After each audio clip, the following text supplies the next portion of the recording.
What's going on, ladies and gentlemen? Welcome. It's 10:17 a.m. Eastern Standard Time, and I figured we will hang out and wait and see what's going on with this Clarity Act vote. It is May 14th, Thursday, and this is going to be a pretty pivotal moment today.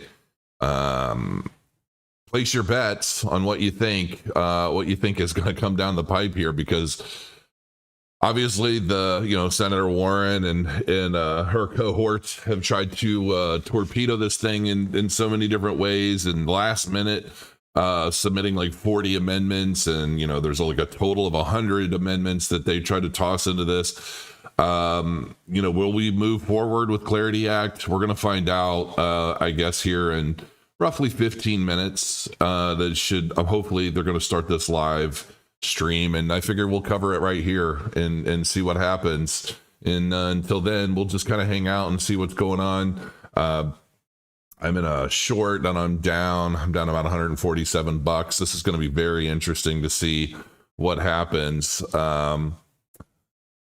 We do not need this crap bill. I actually think we do, quite frankly, because right now the crypto market is so wildly manipulated, and there's just way too much shadiness in the crypto space, and it needs cleaned up. I mean, let's be real about it. How many times do you see rug pull this, rug pull that? This hack, that hack. Not that hacks aren't, addressed and people aren't gone after and dealt with, but there's just way too much corruption. Anything that involves money is going to bring mass corruption, and if there's a window or opportunity, it's going to allow these people to operate. And we do need the Clarity Act. We need the regulation. What we don't need are the banks trying to stifle it and control it to make sure that they can continue operating in their corrupt ways for as long as they want to. And this is where we're at right now. I mean, this is ultimately this transition out of TradFi into blockchain, and all of the changes related to that, and the new systems, the new yields, basically just the new business models related to blockchain have obviously scared the hell out of the banks, and they want to do everything they can to make sure it's just going to screw retail like everything politicians do for clarity.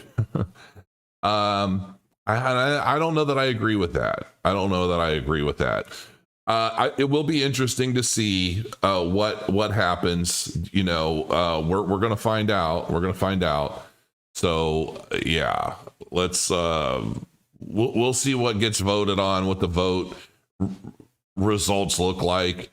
But I don't really think there's a choice. I don't think anybody has it. There's no choice. We have to have regulation for this transition.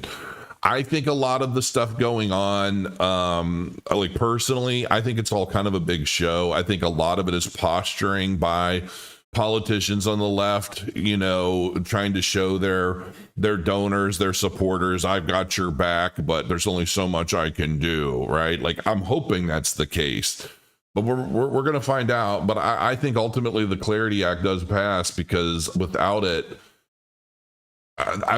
without it, the banks and the institutions who have already begun doing business, who have already begun doing a lot of things, they effectively wouldn't be able to do a lot of that. So yeah, I don't know.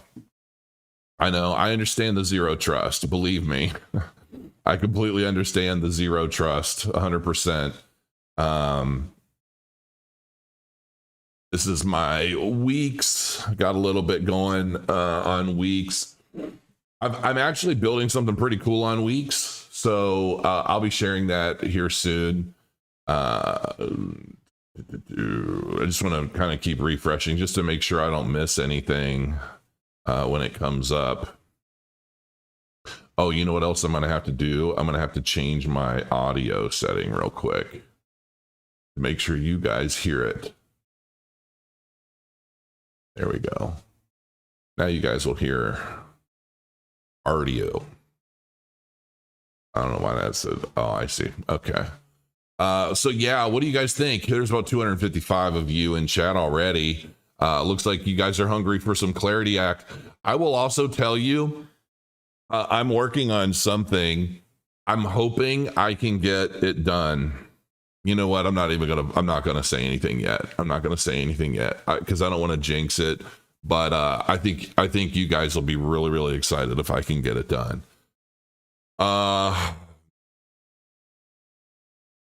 We're better off with the Clarity Act. I totally agree.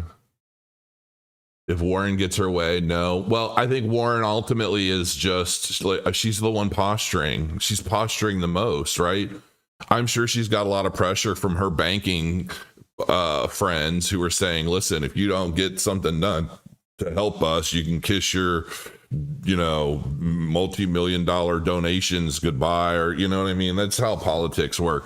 These people don't work for us. They work for the people giving them the money to run. And here's politics in a nutshell, right? You guys are voters. Listen, voters, I've got $1 million from these three companies that work in these three industries. I'm going to give you free gas for a month, but they're giving me millions of dollars to not only market to you about your free gas, but to maintain my position in office. And in order to keep that, and in order for you to keep your free gas that I'm going to give you, I have to give them all of your children. And that's the trade-off. Sorry, because this is a pharmaceutical company. They want to do lots of tests. This is a pharmaceutical company. They want to do lots of tests. They need your kids. So, they're paying me really well for this. I don't really care. That's basically how politics works. It's like, they do really terrible stuff on behalf of those that are giving them the money to run and maintain their careers. And if the people are lucky, they're given something that they can wrap their teeth around and like support. So the vote should be here in 6 minutes. It should be starting. I know it's supposed to be 10:30. So I'm kind of nervous, honestly. I'm going to put my headphones on so that I can listen with you guys because I've got everything feeding through my mixer. But yeah, politics overall, there's going to be a day in the future where politics is ultimately controlled by AI. It's just, what did I just do?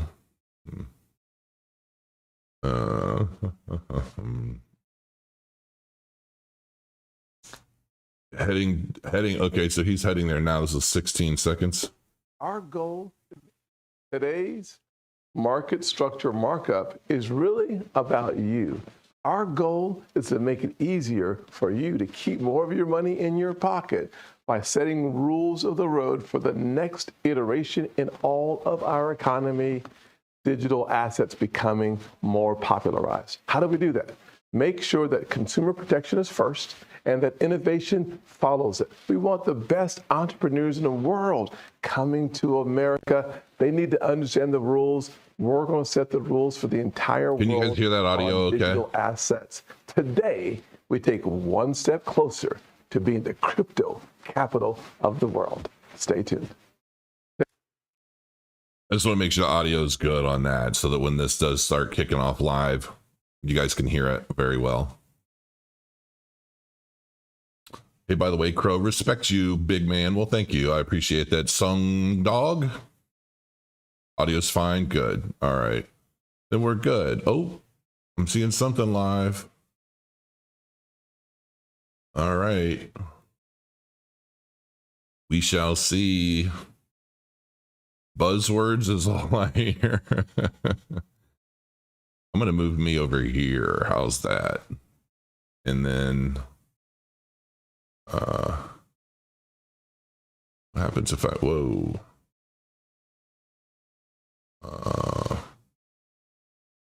What's the best way to do this? Oh, I see. If I go that way, it doesn't work. All right. 4 minutes. If I go full screen on this, yeah, see, I can't. I want to here. Maybe I do it this way. There we go. That should be better. I just want to make sure everything's lined up very pretty for you folks. Watch this dump hard if it passes. This is what I said this week. Even if it does go through, we're probably going to get a dump because it's not going to go into effect immediately, but it does mean that well, I will see if a politician's mouth is moving. Make sure you guys check out crowscore.com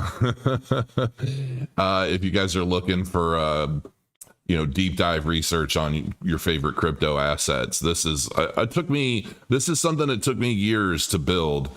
Learning the best approach to doing it, and I mean, it finally exists. So make sure you guys check that out, crowscore.com, and then onlyprotraders.com if you're actively trading. I'm building something right now that I'm going to teach you guys how to build using BitUnix and Weeks APIs, and it's basically a trading assistant. And you're going to be able to do some cool stuff. I'm going to teach you guys how to build it soon. I'm just trying to polish it up and get it just perfect so that when I, give everyone when I drop the prompts and all of that stuff, it's all like very polished. You're not going to have to waste a bunch of time. Dumper pump. This will be good long term. I agree. I think if there is a dump, it's going to be a flush out of all of the degenerates in the space that have been manipulating markets. And, once this passes, I think it's going to be a really good thing. I really do.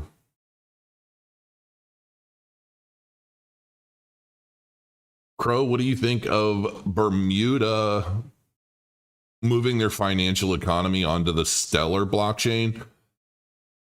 It's first I've heard of it, but I think it's a cool thing. I used to be really interested in Stellar Lumens. I mean, it's basically like the more decentralized version of XRP, right? So I do find it interesting. I'll have to look that up. I'm setting up a 10x short right now. Be careful that stop loss, just in case, could be a fake out. It's Thursday. It's interesting because if this were happening on a Friday, I would expect a substantial fake out to trap a bunch of people through the weekend. And this would be the perfect catalyst. The fake out could happen today. Doesn't necessarily happen to be tomorrow. If there's an opportunity for it to happen today, which there obviously is, we'll see. We would see it today. But I mean, we could be establishing a fake out right now in Cardano's price, because this could wick up above this and freak everyone out. Everyone's like, we're going to pump. And then everybody's going to go long, and then boom, it starts tanking. I think one way or another, the price is going to ultimately go to the downside. I do still think we're going to get a bottom. And just so you guys know, I'm probably not going to say very much when this does kick off. I don't want to interrupt anything. I hate it when other people do it. I've done it in the past. And of course, I do read the comments both live and after a video is published. So, I want to make sure I don't interrupt anything.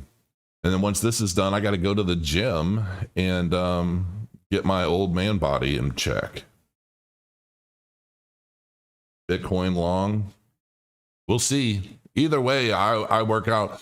I'm in a short in ADA. And the way I look at it is if the price drops and my trade is down, or the price goes up and my trade goes down, well, my bags are doing much better than my little trade is. So either way, it's fine. When's the midnight sell-off going to stop? I haven't even looked at midnight in a while. What's it at right now? Is it at 3 cents or has it gone lower? I don't worry too much about midnight's price because if anything, I would look at some of it as manipulation to get in as low as humanly possible while those in the know are accumulating. But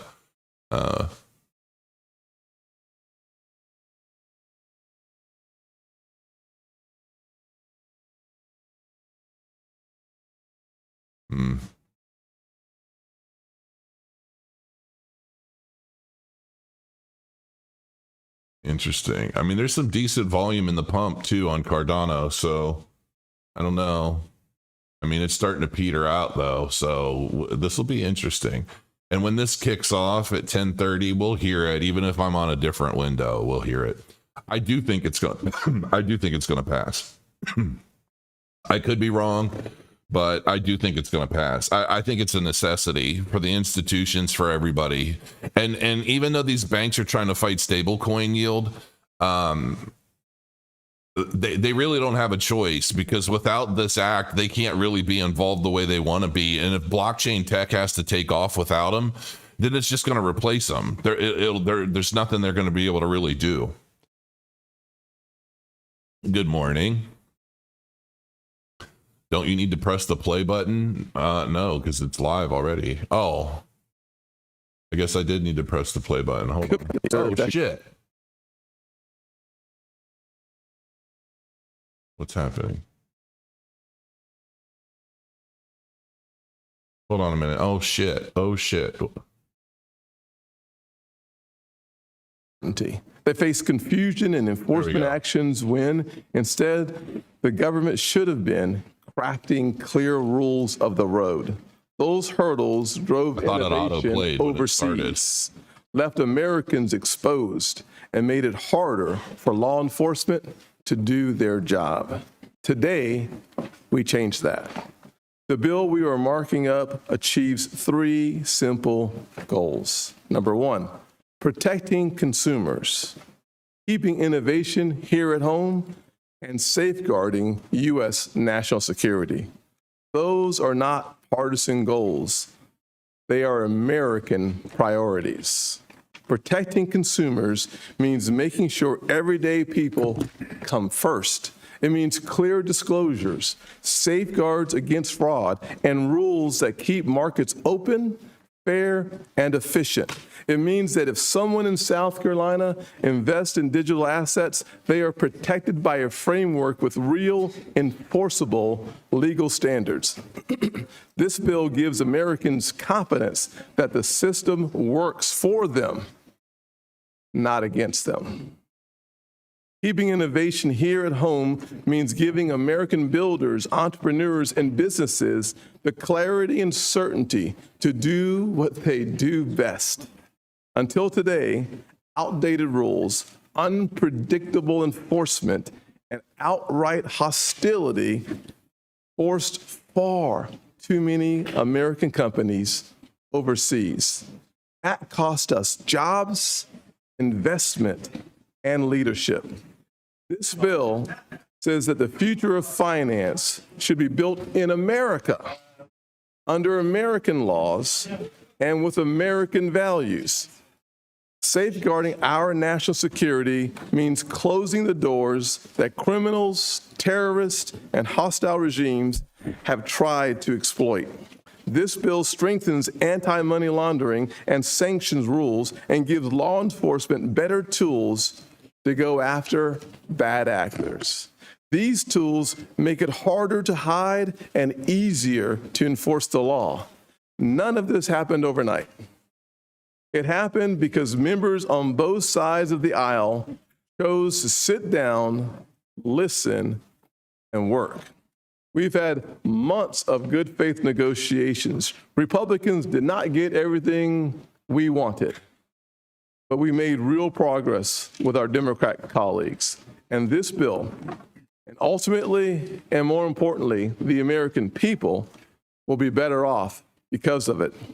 This legislation does not take sides between traditional finance and new technology, or Republicans and Democrats. It takes the side of everyday Americans. It brings digital assets out of the shadows and into a system that is safer, fairer, and more transparent. This is what good governance looks like. Today, we take a step forward together to protect investors, grow our economy, and keep America leading the world. I'm proud of this committee for doing the work, and I look forward to moving this bill forward. I now recognize Ranking Member Warren for opening comments. Thank you very much, Mr. Chairman. Oh, God. Right now, American families all across this country are struggling. The cost of groceries is up. The cost of utilities is up. The cost of health care is up. We could be working right now on changes in the law that would help bring down prices and help unrig our economy. You know, we could be working on capping credit card interest rates. Every day that we fail to deliver, families are charged an extra $368 million in interest. We could be preventing big banks from saddling customers with overdraft fees. Every year that we fail to deliver, families could be paying up to $5 billion a year that they otherwise would be able to keep. We could be stopping rampant fraud and theft on payment platforms. Our failure to deliver here means that Americans are paying hundreds of billions of dollars after getting tricked and trapped. But instead of that, The banks probably we're gave her all spending these our talking time points. working on a bill written by the crypto industry for the crypto industry. Nothing made it into this bill that wasn't approved by the crypto industry. And why? Why are we working on this? According to a survey by crypto news outlet CoinDesk, quote, crypto is at the bottom of U.S. voters' priority heading into elections. Just 1% of respondents rank crypto as their top concern. Look, our job is to serve the American people. Our job is not to advance a pro-industry crypto bill that will put American consumers, American investors, and our national security and our financial system at risk. Our job is not to advance a pro-industry crypto bill that will grease the skids Me too, for the Pamela. President of the United States crypto grift, while tens of millions of Americans can't afford the basics. Where was all this? Many during members the of this Biden committee have administration? Never underscored brought any of the this up. importance of getting this bill right. And despite multiple calls for a public hearing on this bill, calls from Senator Reid, Senator Kennedy, Senator Van Hollen, Senator Smith, we have never had a single hearing on this bill. And today, Mr. Chairman, you are shutting down members of this committee who have amendments to strengthen this bill. You ruled out more than a dozen amendments because of, quote, procedural requirements. And take a look at what got ruled out. This includes a fix requested by the National Sheriff's Association to close a massive loophole in the current bill that would make it harder for law enforcement officials to go after cartels and criminals using decentralized platforms to launder money. So the sheriff's concerns have just been cut out. This includes a fix from community banks to stop a significant flight of deposits out of the banking system that will hurt small businesses and communities across the country. An amendment to help community banks. We won't even get a hearing today, much less a vote. Now, Oh, Mr. because Chairman, you she could simply submitted all reverse 40 your of them at the ruling right last minute, now, like and I would 48 hours welcome ago. a full No shit, debate Sherlock. on every single Democratic and Republican amendment that has been filed to fix the very real flaws in this bill. Look, this bill is just not ready for prime time. First, the draft in front of us would blow a hole in our securities laws that have protected investors since 1929. Most Americans don't want their pensions at risk so that a few crypto billionaires can juice their own profits. Second, this bill declares open season on defrauding American consumers who use crypto. The bill wipes out a huge number of state-level protections against fraud. Third, the bill puts our financial system at risk by repeating the mistakes of 2008, letting the banks load up on risky debts, letting them scrape off the profits, and then, when it all comes crashing down, come back to the American taxpayer for a bailout. Fourth, the bill puts our national security at greater risk. Just 3 days ago, the Treasury Department issued an alert warning that Iran is exploiting crypto businesses to move their money around. Multiple public analyses document that that drug cartels are shifting their money laundering to crypto, and quote, the Her cops banking can't friends hate keep that. up. And finally, the bill doesn't lift even the tiniest finger to address the Trump administration's crypto-related corruption. Since taking office last year, President Trump and his family have amassed a staggering $1.4 billion in gains from crypto deals alone. No president and no one in Congress Granted, should be Trump should not allowed have to done that, in my profit from opinion. crypto at the same time that they are enforcing rules to regulate it. This kind of corruption undermines our democracy, and it undermines the legitimacy of the crypto industry. It will keep right on growing if Congress fails to rein it in. Now, a year ago, some of you may remember, Republicans sat in this very room and made one promise after another as they passed the Genius Act. What did they promise? They promised we'll close the national security loopholes. They promised we'll address glaring ethics problems. They promised we'll fix the yield issue. Republicans told us not to worry about the gaps in the first crypto bill because the second bill, the bill we have today, would fix every one of those problems. Well, today we are voting on the second bill, and every one of those problems still exists today. And this time, the same Republicans are shutting down amendments that would make the fixes Thank God. they promised a year ago. This markup is our chance to fix these problems. And until we fix these problems, none of us, Republican or Democrat, should advance this bill out of committee or onto the Senate floor. Thank you, Mr. Chairman. Yes, ma'am.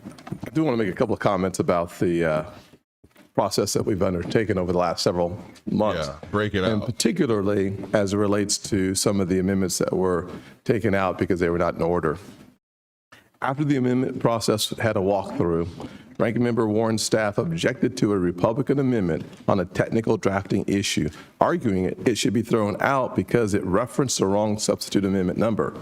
Once they insisted on that standard, committee staff reviewed in the full amendment roster to ensure consistency. Staff confirmed with the committee clerk in consultation with the parliamentarian and floor staff that there were amendments that were filed incorrectly.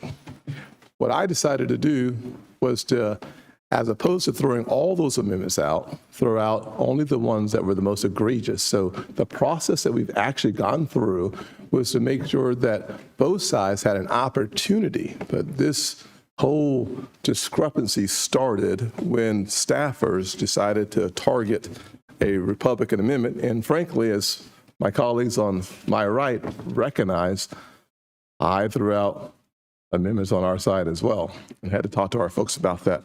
At this time, I'll recognize. Mr. Chairman, Sure. might I reply on that? I appreciate the work we do together, but I want to correct the record on one important issue. It is your call and your call alone to rule these amendments out of order. When we talked last night, I made clear I'm happy to have all of the amendments in, all of the Democratic amendments in, all of the Republican amendments in. You and you alone have decided which amendments are in and which amendments are out. And that creates a problem because there are some very important amendments that address some very important issues that I think we should hear from. So I will reiterate my lack of objection today. Let them all be heard. Let us vote on all of them. Thank you. That doesn't change the fact on how we got to where we are, however. It was brought by my staff. It was brought by your staff, number one. Number two, let me just say this very clearly because I'm not going to go back and forth on this issue. Democrats have frankly worked hard on this bill. Our bill first came out in June of last year. Since June of last year, we've added 33,000 words, 219 pages in an effort to make this legislation Remember, the red is the as CME futures bipartisan gap. as humanly possible. I can't imagine how much time Senator Also Brooks has spent on this legislation. Frankly, during very difficult and challenging times, her focus remained on getting things done. And Tillis worked with her on parts of the very legislation that we're talking about, where the negotiation allowed us to get to where we are. Gallego has spent a ton of time talking with members on this side, Bernie Moreno and others, trying to find a path forward. So the truth of the matter is, as frustrating as this process has been, without question, when I talk to members on your side of the aisle, including Warnock and Senator, we call her CCM, but Catherine Cortez Masto and Senator Warner, the one thing I can tell you, the entire process, we have disagreed vehemently, but respectfully and consistently, and working towards an end result that makes America better. As a kid who grew up in poverty, the thing that attracts me to this issue the most is democratization, an opportunity to lower prices, create access points that today does not exist.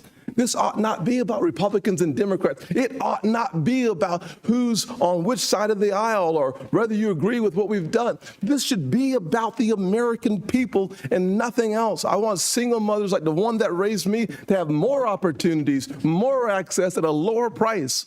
And so we will disagree on this today. But I hope that what we end up with is a legislative product that is good now and gets another bite at the apple as it heads to the floor. This is not over. And I hope that no one thinks that this is over. This process has been transparent, it has been hard, and it has been clear.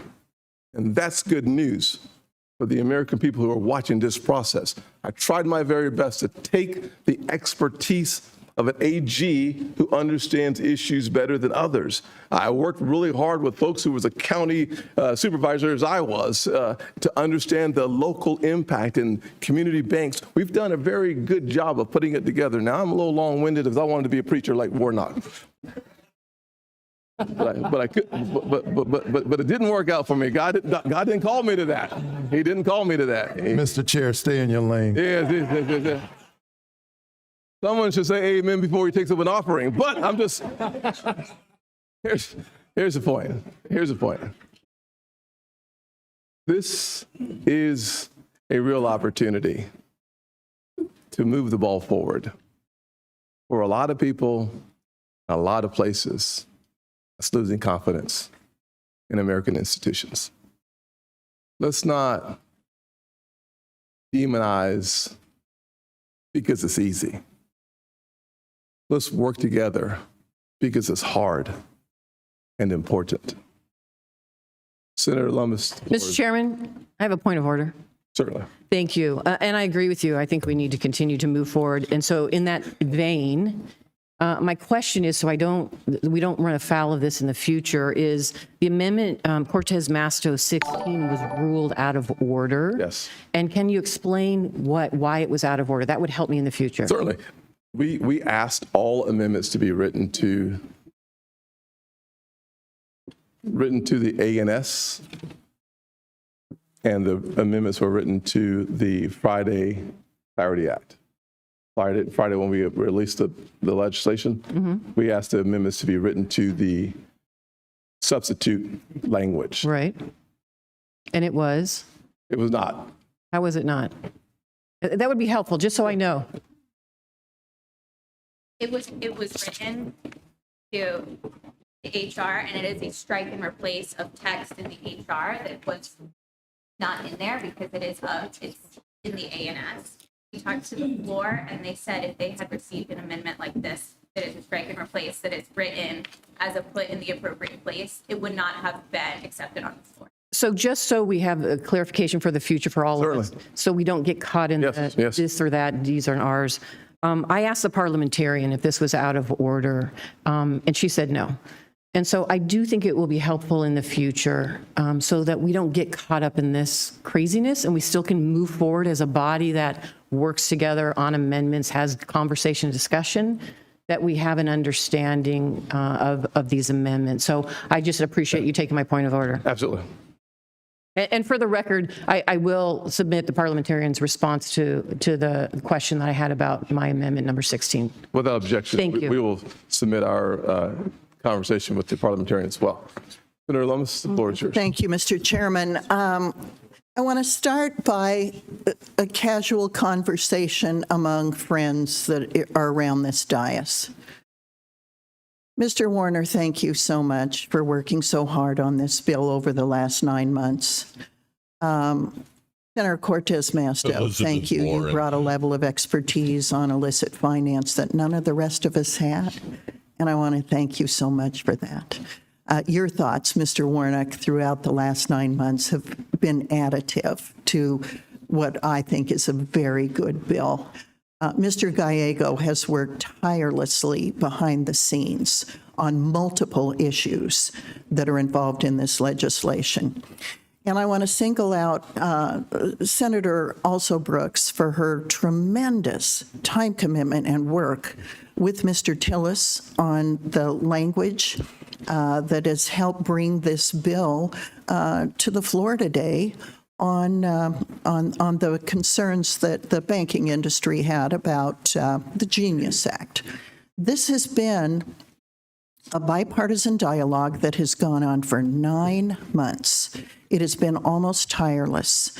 And Mr. Marino, Mr. Tillis, Mr. Kennedy, honest. Not everything. And especially Senator Scott, who has kept us on track for 9 months. This is the hardest piece of legislation I've ever worked on. I served 14 years in the Wyoming legislature, 8 years as state treasurer, and now 14 years in the Congress. This is by far the hardest piece of legislation I've ever worked on. And your colleague, Kirsten Gillibrand, said the same thing. And she has more experience than I do in the U.S. Senate. And it's because this is a case of first impression. This is a very new commodity and security. And it takes time to craft something to address the innovation that has been brought about through blockchain technology. And that's why it's taken such a bipartisan effort, heavy lift, lots of negotiations, involvement from those people who are in the industry. And it has morphed since we began this bill 5 years ago because the industry has matured over those years. This is new. And to have something this innovative come to us via legislation today really is quite remarkable, 100%. both in the audience and at the table for their tireless dedication.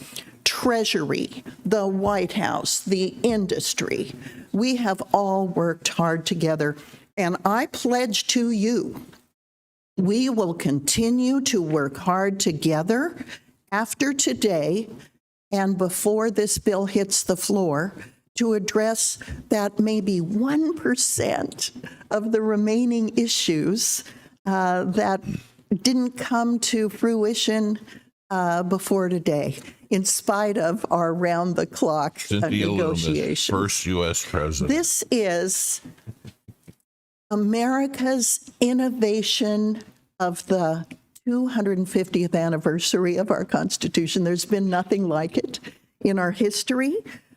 This bill continues the legacy of America by ensuring innovation happens here on U.S. soil under clear pro-growth, pro-consumer guidelines. And I can't resist, Mr. Chairman, when I was listening to the ranking member, the risks of which she spoke exist now, right now, because there is no regulatory framework. There is no way now that this industry can protect What is happening? Everything's the good working on my end. actors. Everything's fine. discover, vet, and punish the bad actors and create a playing field. Hold on, I'm going to refresh this maybe.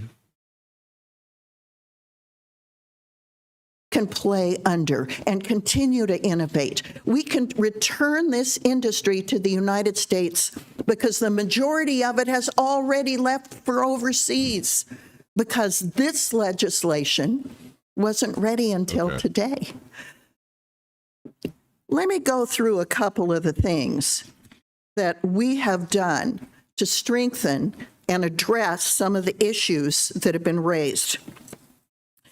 Regard to anti-money laundering and illicit finance, it creates risk-based exam standards. It expands Treasury's special measure authority to act swiftly against foreign money laundering. It creates studies on mixers and tumblers. It requires annual Treasury reports on foreign jurisdictions' compliance with U.S. AML CFT standards. It requires recurring Treasury reports on offshore stablecoins. It requires mandatory educational materials on digital asset risks, insider resale restrictions to prevent pump and dump schemes. It has timely disclosure requirements, broker deal insolvency disclosures, a federal regulatory floor for crypto kiosks. This is very important. This has been a problem in my state.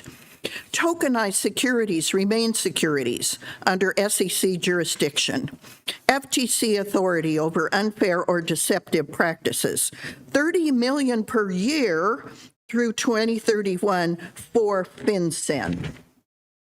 With regard to fraud and AML provisions, temporary holds for suspicious activities and preventing those who place the holds from having private causes of action. It applies BSA regulation to digital asset brokers, dealers, and exchanges. This list goes on and on. This is a pro-law enforcement bill. And it's also a pro-consumer bill. Consumers can now transmit money between them faster and cheaper than they can now. It provides a level playing field regardless of whether you live in Rwanda or Queens, New York, about transmitting money faster and cheaper. It provides a woman who's trying to get out of a battered, miserable marriage the opportunity to walk away with her money in her head.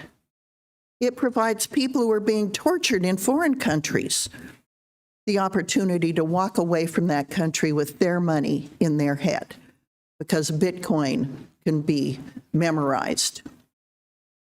This is an innovation that provides individual freedom, individual savings. It is faster, cheaper, it is secure, and we're inviting that consumer environment into our country under a very clearly articulated set of rules.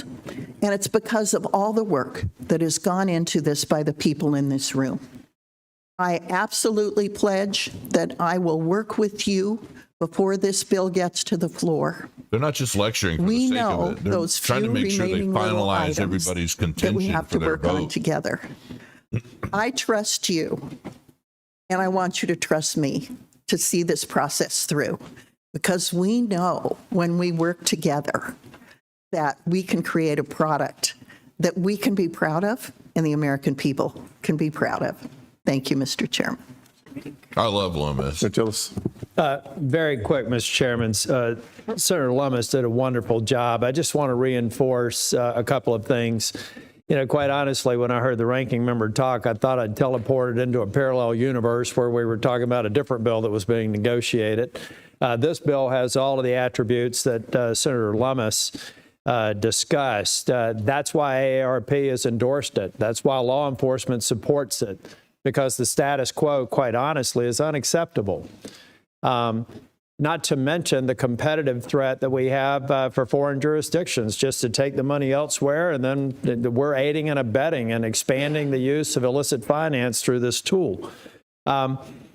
I don't need to get into those merits, the merits of the bill anymore. I just want to thank Senator Alsa Brooks. I want to thank Senator Gallego. I want to thank Senator Cortez Masto, who really opened my eyes to some of the prosecutorial issues that I, as a non-attorney, hadn't paid attention to. Senator Warner, Senator Warnock. Yeah, I've done a lot of bipartisan bills in my time in the Senate. And the only way this works is a bipartisan vote out of this committee to get all these things that are in this bill moving. But the Democrats have ball control. They control the motion to proceed. Like Senator Lummis, I'm committed to work in good faith, and I think I've proven that multiple times when it was tough for a Republican to lead something, and I'm going to do it again here. But let's get the momentum out of this committee. But finally, and I have to tell, I told Senator Alsa Brooks this morning, what a joy it's been to work with her staff. And the one group here, we've talked about the stakeholders, we've talked about the folks from the White House, but we should all give our staff who have gotten here before us and left here after us for all of the hard work that they've done, and we owe them the respect of reporting this out on a bipartisan basis today. Thank you, Mr. Chair. I'm puckered up. That's all Senator I know. Reid, and this will be the last comment. Senator Warren has just helped me remember that some members have to go to other committees, and we should get to the amendments. Senator Reid, the floor is yours. I'll be very brief, Mr. Chairman. I've heard both you and Senator Lummis speak eloquently about working together. I've been on this committee almost 30 years. The definition of working together at a markup is allowing amendments to be called up and voted upon. The vote determines where we go forward. And I've never witnessed anything like this in these 30 years. It's arbitrarily eliminating amendments, telling people they can't bring them up or modify them to be brought up. And The day before a vote, really? I'm willing to work together, but this is not an example of working together. Thank you. I move to call up HR 3633, the Digital Asset Market Clarity Act we of go. 2025, and ask unanimous consent that we dispense with the reading of all amendments. Senators will find printed copies in front of them, the text of which has already been made available. Is there an objection? Without objection, so ordered. I move to consideration of the manager's amendment, Scott Amendment Number 1. It is an amendment to the nature of the substitute to HR 3633. I ask that Scott Amendment Number 1, the substitute amendment, be adopted and considered as original text for purposes of further amendment. I ask that the amendment be adopted by voice vote. All in favor say aye. Aye. All opposed? No. Ayes have it.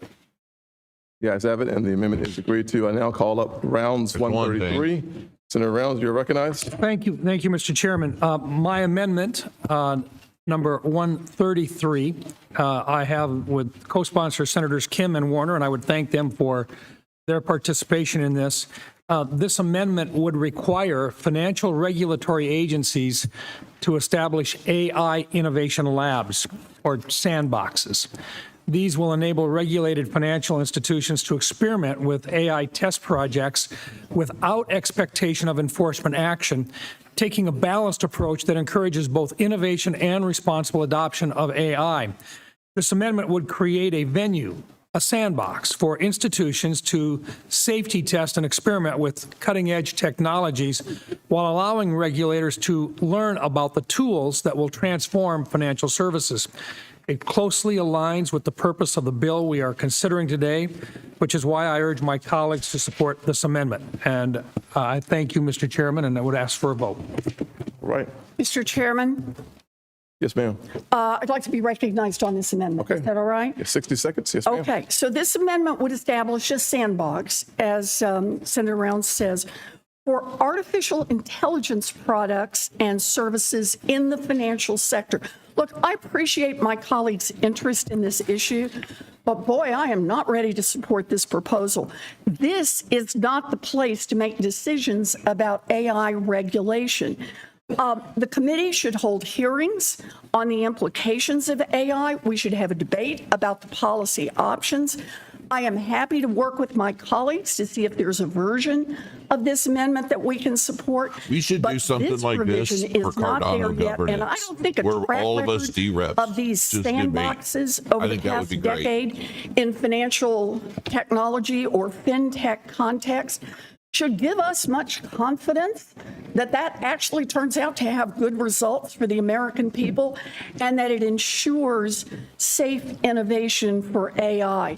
So I think this is way too big for a little amendment like this and opens doors we should not be opening without a much fuller discussion. She might and, actually be right about hearings. that. So I would urge my As colleagues it to vote relates to no AI, on rounds 'cause 1 this shit through is getting 3. scary. The clerk will call the roll. Aye. I can't stand that Mr. woman. Crapo? She might be right about that. Mr. Rounds? Mr. Tillis? Aye. Mr. Kennedy? Mr. Haggerty? Haggerty's aye. Ms. Lummis? Mrs. Britt? Mr. Ricketts? Mr. Banks? Mr. Kramer? Mr. Moreno? Mr. McCormick? Aye. Ms. Warren? No. Mr. Reed? No? Mr. Warner? Aye. Mr. Van Hollen? No by proxy. Ms. Cortez Masto? No. Ms. Smith? No. Mr. Warnock? No. Mr. Kim? Aye. Mr. Gallego? No. Ms. Blunt Rochester? No. New moral. Ms. That's funny. Alterbrooks? No. The vote is 15 in favor and 9 opposed. The amendment is agreed to. I now call up Warren number 74. Oh, boy. So let's talk about some of the people who will be hurt by a bill that supercharges the crypto industry without guardrails. People saving for retirement and people with pension plans. The current draft fails to address one of the biggest concerns that retirees face in this bill, the tokenization loophole. This country's biggest workers' unions and groups representing the largest pension funds have said that this is a catastrophic problem.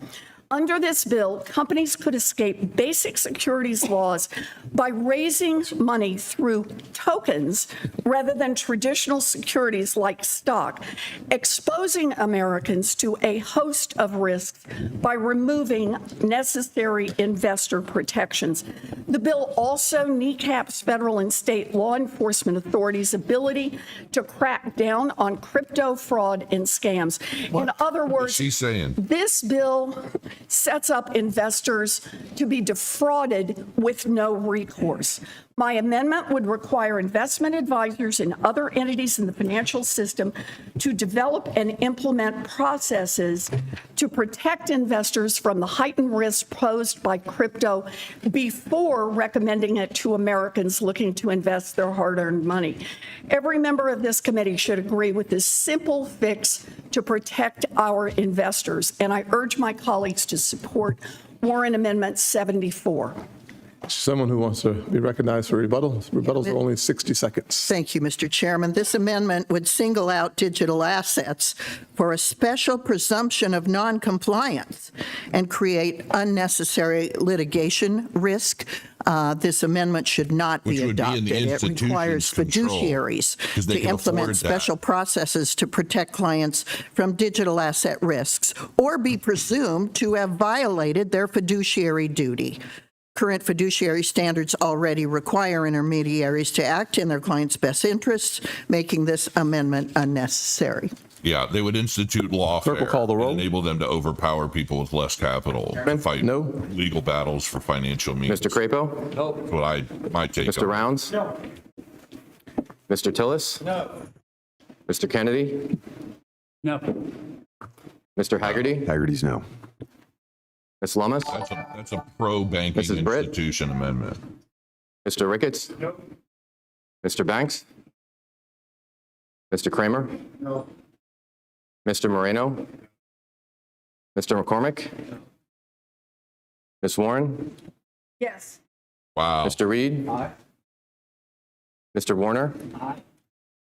Mr. Van 11-11, make a wish. Ms. Cortez Masto? Ms. Smith? Mr. Warnock? Mr. Kim? Mr. Gallego? Ms. Blunt Rochester? Ms. Also Brooks? Aye. The vote is 11 in favor and 13 opposed. The amendment is not agreed to. We'll now go to Britt 14. Senator Britt, you are now recognized. Nice try. Thank you, Mr. Chairman. I'd like to offer Brit number 14, my amendment regarding 403B savings accounts. So they're This voting bill is on all the bipartisan. It amendments is first, very then the final. simple. It is widely supported. It allows employees of nonprofit organizations like public school teachers, ministers, nurses. It allows them the same access to the 401k retirement plans that most Americans can enjoy. CITs offer a wider investment vehicle along with lower fees and even higher returns, and this will allow them to participate in that. This levels the playing field so that more hardworking Americans can access more investment options and ultimately retire sooner. I want to thank Senator Warnock for leading this standalone bill with me and a number of my colleagues here on this committee, both Democrat and Republican, who have co-sponsored it. I am committed to finding a vehicle for this to move. I am also committed to making sure that the Clarity Act moves out today. So we will look for a different vehicle and we'll continue to build support. I withdraw my amendment, but look forward to working with the chair and the ranking member to actually get this done. Thank you very much. And I'll call up Warren 64. Thank you, Mr. Chairman. So this bill that we're looking at fails to address foundational gaps on money laundering responsibilities for conventional crypto businesses and for DeFi services. And even for the very worst platforms, this bill fails to restore sanctions authority to isolate them. While we're at war, Iran is openly gearing up to collect crypto fees from oil tankers to pass through the Strait of Hormuz. Terrorist groups, rogue states, foreign adversaries, and criminals are using crypto to evade our sanctions and launder their money. According to industry analysts, crypto crime jumped at least $154 billion last year, driven in large part by a 694% increase in crypto funds sent to sanctioned entities. Sanctioned entities are receiving these. Look, we need to fix the hole in our sanctions authority and crack down on crypto money laundering. In 2022, the United States sanctioned a notorious mixer called Tornado Cash that had been used to launder more than $7 billion for criminals and foreign adversaries, including more than $450 million for a North Korean hacking group. These types of crypto services are designed to make it easy to launder a huge pile of money and making it hard for anyone, including our law enforcement officials, to tell where the money came from. They are a favorite tool for hackers, for terrorist groups, and for sanctioned regimes. But a court said Treasury needed Congress, us, to act before it would be able to sanction the mixers like Tornado Cash. So this amendment is simple. It restores the authority to isolate and sanction decentralized crypto platforms that repeatedly facilitate transactions with terrorist organizations like ISIS or Al-Qaeda or with North Korea, Russia, or Iran. And I urge my colleagues to support this amendment. Senator Lummis for rebut. Thank you, Mr. Chairman. The reason that's happening is because this bill is not law. When this bill becomes law, it includes robust provisions in Titles 2 and 3 to address illicit finance and sanctions. And it focuses these provisions where they'll be most effective. For example, it provides law enforcement with the tools they need to trace and disrupt money laundering, and clarifies sanctions and anti-money laundering requirements for digital asset entities. We want to discourage the illegitimate use of digital assets while encouraging the legitimate use. And we have found that balance in this bill. This amendment is not necessary. I urge that we oppose the amendment. Mr. Chairman, Kennedy? Yes, sir. Yes, sir, Senator Kennedy. Do I have your permission to ask Senator Warren a quick question? 15 seconds. Yes, sir. It's taken that long to clear. Senator Warren, Yeah. I don't understand why this bill doesn't already accomplish the very worthy goal that you've articulated. Chairman, may I answer? 15 seconds. It's the tornado problem. You remember tornado, the mixer. What this amendment does is it says that the government can sanction and wall off a mixer like tornado. What purpose does tornado serve except to hide where the money came from and where the money's going to? And who needs to hide where the money came from and where the money's going to? It's the terrorists, it's the money launderers, it's Iran, it's the sanctioned entities. So all this is doing is it's saying, let's give the power, it doesn't actually isolate them in the bill. Let's give the power to government to say, when this is what you're doing, they can isolate you when you're dealing with these bad actors. You're mixing up we the doing money that so that already? you advance money laundering. Senator Lummis, and then we'll move to the vote. Yeah, thanks, Mr. Chairman. This bill provides for a study of the use of mixes and tumblers. They're a very complicated entity. Plus, provides $30 million to FinCEN, which does have the expertise to unravel mixes and tumblers and already has the tools it needs to enforce. Exactly. I just say on that, yes, they have the expertise, but they don't have the legal authority. A court has said they need legal authority from Congress so that they will be able to isolate these mixers. Right now, they can't do that. So put your money in if you're a terrorist, go use Tornado, and know that there will be virtually no chance of being caught. And that this is how Iran can stay in the game and keep using its money. Right. This is how North Korea stays in. I'm sorry. Certain. Rebut, Senator Lummis. Bill solves that problem? Yes, Title 2 and 3. And it's in illicit finance sanctions focus on providing law enforcement with the tools they need to trace and disrupt money laundering, including mixes A and study. tumblers. Well, the law enforcement tools are also in this bill.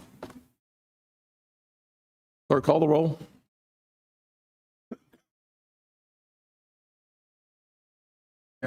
This is history being made right now Mr. in a Crabo? major way. We're watching. Mr. it Rounds? live. Mr. Tillis? No. Mr. Kennedy? No. Mr. Haggerty? Haggerty's no. Ms. Lummis? No, Mrs. Britt? No. Mr. Ricketts? Mr. Banks? Mr. Kramer? No. Mr. Moreno? Mr. McCormick? No. Ms. Warren? Yes. Mr. Reed? Yes. Mr. Warner? Mr. Van Hollen? Yes, by proxy. Ms. Cortez Masto? Ms. Smith? Mr. Warnock?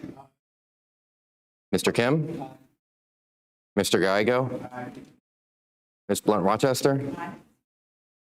Ms. Alsobrooks? Aye. The vote is 11 in favor and 13 opposed. The amendment is not adopted. We now call up Not adopted. McCormick, 115. Senator McCormick, you are now recognized for 2 minutes. Thank you, Mr. Chairman. Thank you, Nico. I'm glad to have you're the here, opportunity to introduce my amendment 115, co-sponsored with Senator Bill Haggerty. There's a long history of bipartisan support for the SEC and CFTC to provide for portfolio margining. Section 402 of the Digital Asset Market Clarity Act directs the SEC and the CFTC to jointly issue rules that enable portfolio margining across securities, swaps, futures, and digital commodity accounts held by registered dealers, FCMs, or brokers. This section is intended to allow natural risk offsets among positions to be recognized and would create greater efficiencies for investors to manage risk. However, for the portfolio margining to function properly, changes are necessary to ensure that customer protections under the Securities Investor Protection Act, SIPA, carry to CFTC-regulated products in the event that a broker-dealer becomes insolvent. This amendment I'm offering today gives the SEC and CFTC the flexibility to write rules relating to SIPA with consultation from SIPC and Treasury on expanded security portfolio margin accounts. Not only is this essential for customer protection during times of market stress, but the amendment also explicitly prohibits SIPC advances from covering digital commodities or swap positions which protect traditional securities customers.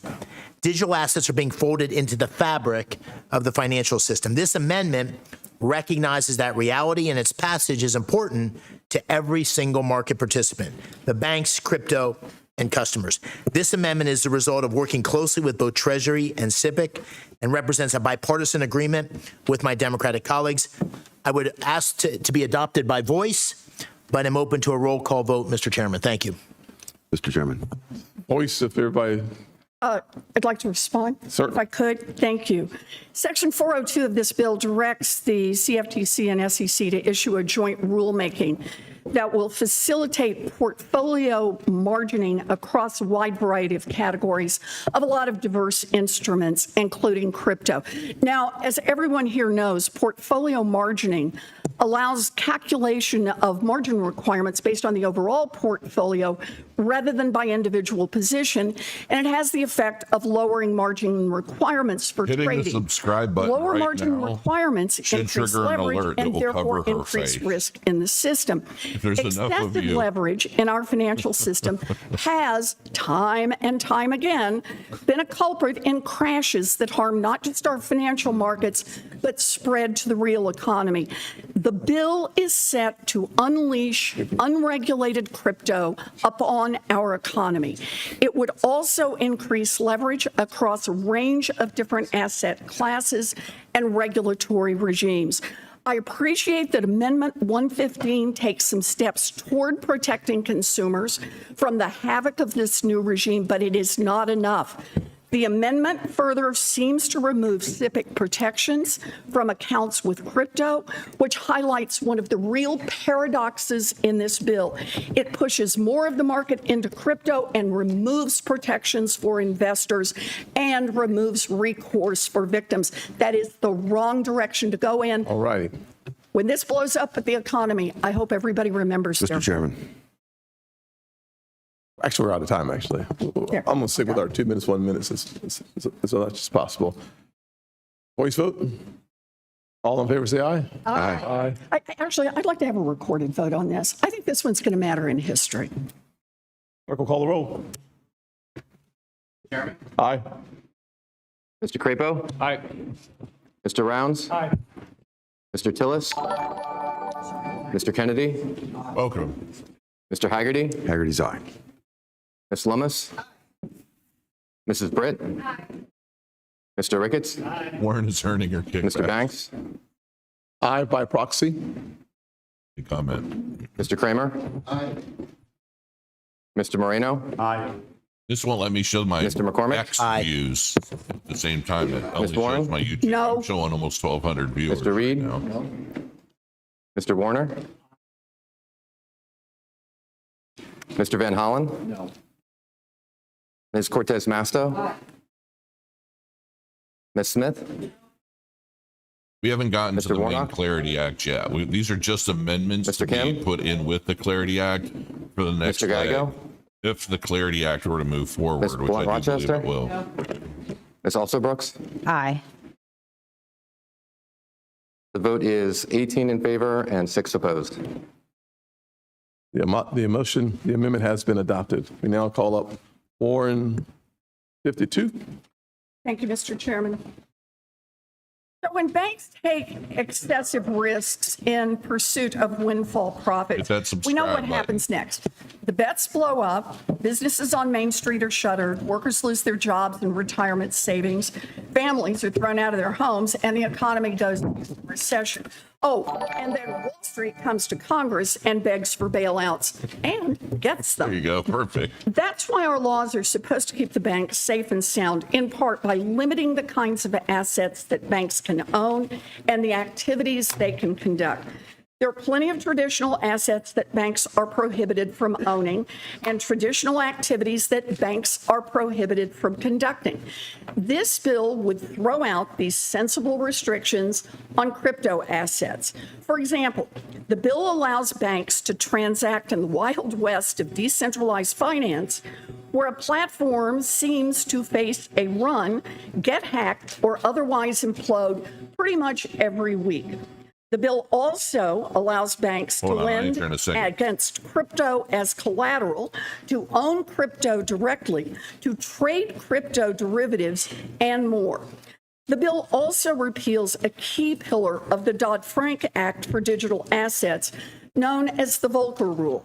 The bill allows bank holding companies to buy and sell digital assets for any investment or trading purpose, including the type of dangerous proprietary trading and hedge fund activities that helped cause the 2008 crash. Look, innocent businesses and families that have never even heard of the blockchain will suffer if the next crypto crash also causes a banking crash. My amendment BG. would strike these dangerous provisions from the bill. I urge my colleagues to vote for Warren 52. I honestly think that the clarity moves Thank forward. you, Mr. Chairman. There are 3 states that already allow banks to do Market this. One makers is use that Virginia, to, Wyoming, fill the CME futures Louisiana. gap at 84,000, And after this and bill then we come passes, back down, other states will and we allow it to do hit it. The bank another low permissibility before language the in our actual legislation clarity does gets one signed into thing. law, and then we It start simply probably in the confirms bull that run. banks can use digital assets to conduct activities that they already allow to perform by law.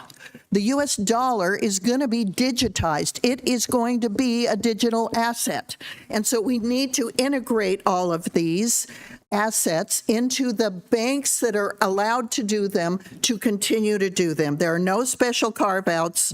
This amendment would strike 3 key provisions of the bill related to bank permissibility, portfolio margining, and netting agreements. I urge my colleagues to oppose this amendment. Clerk will call the roll. The chairman? Nope.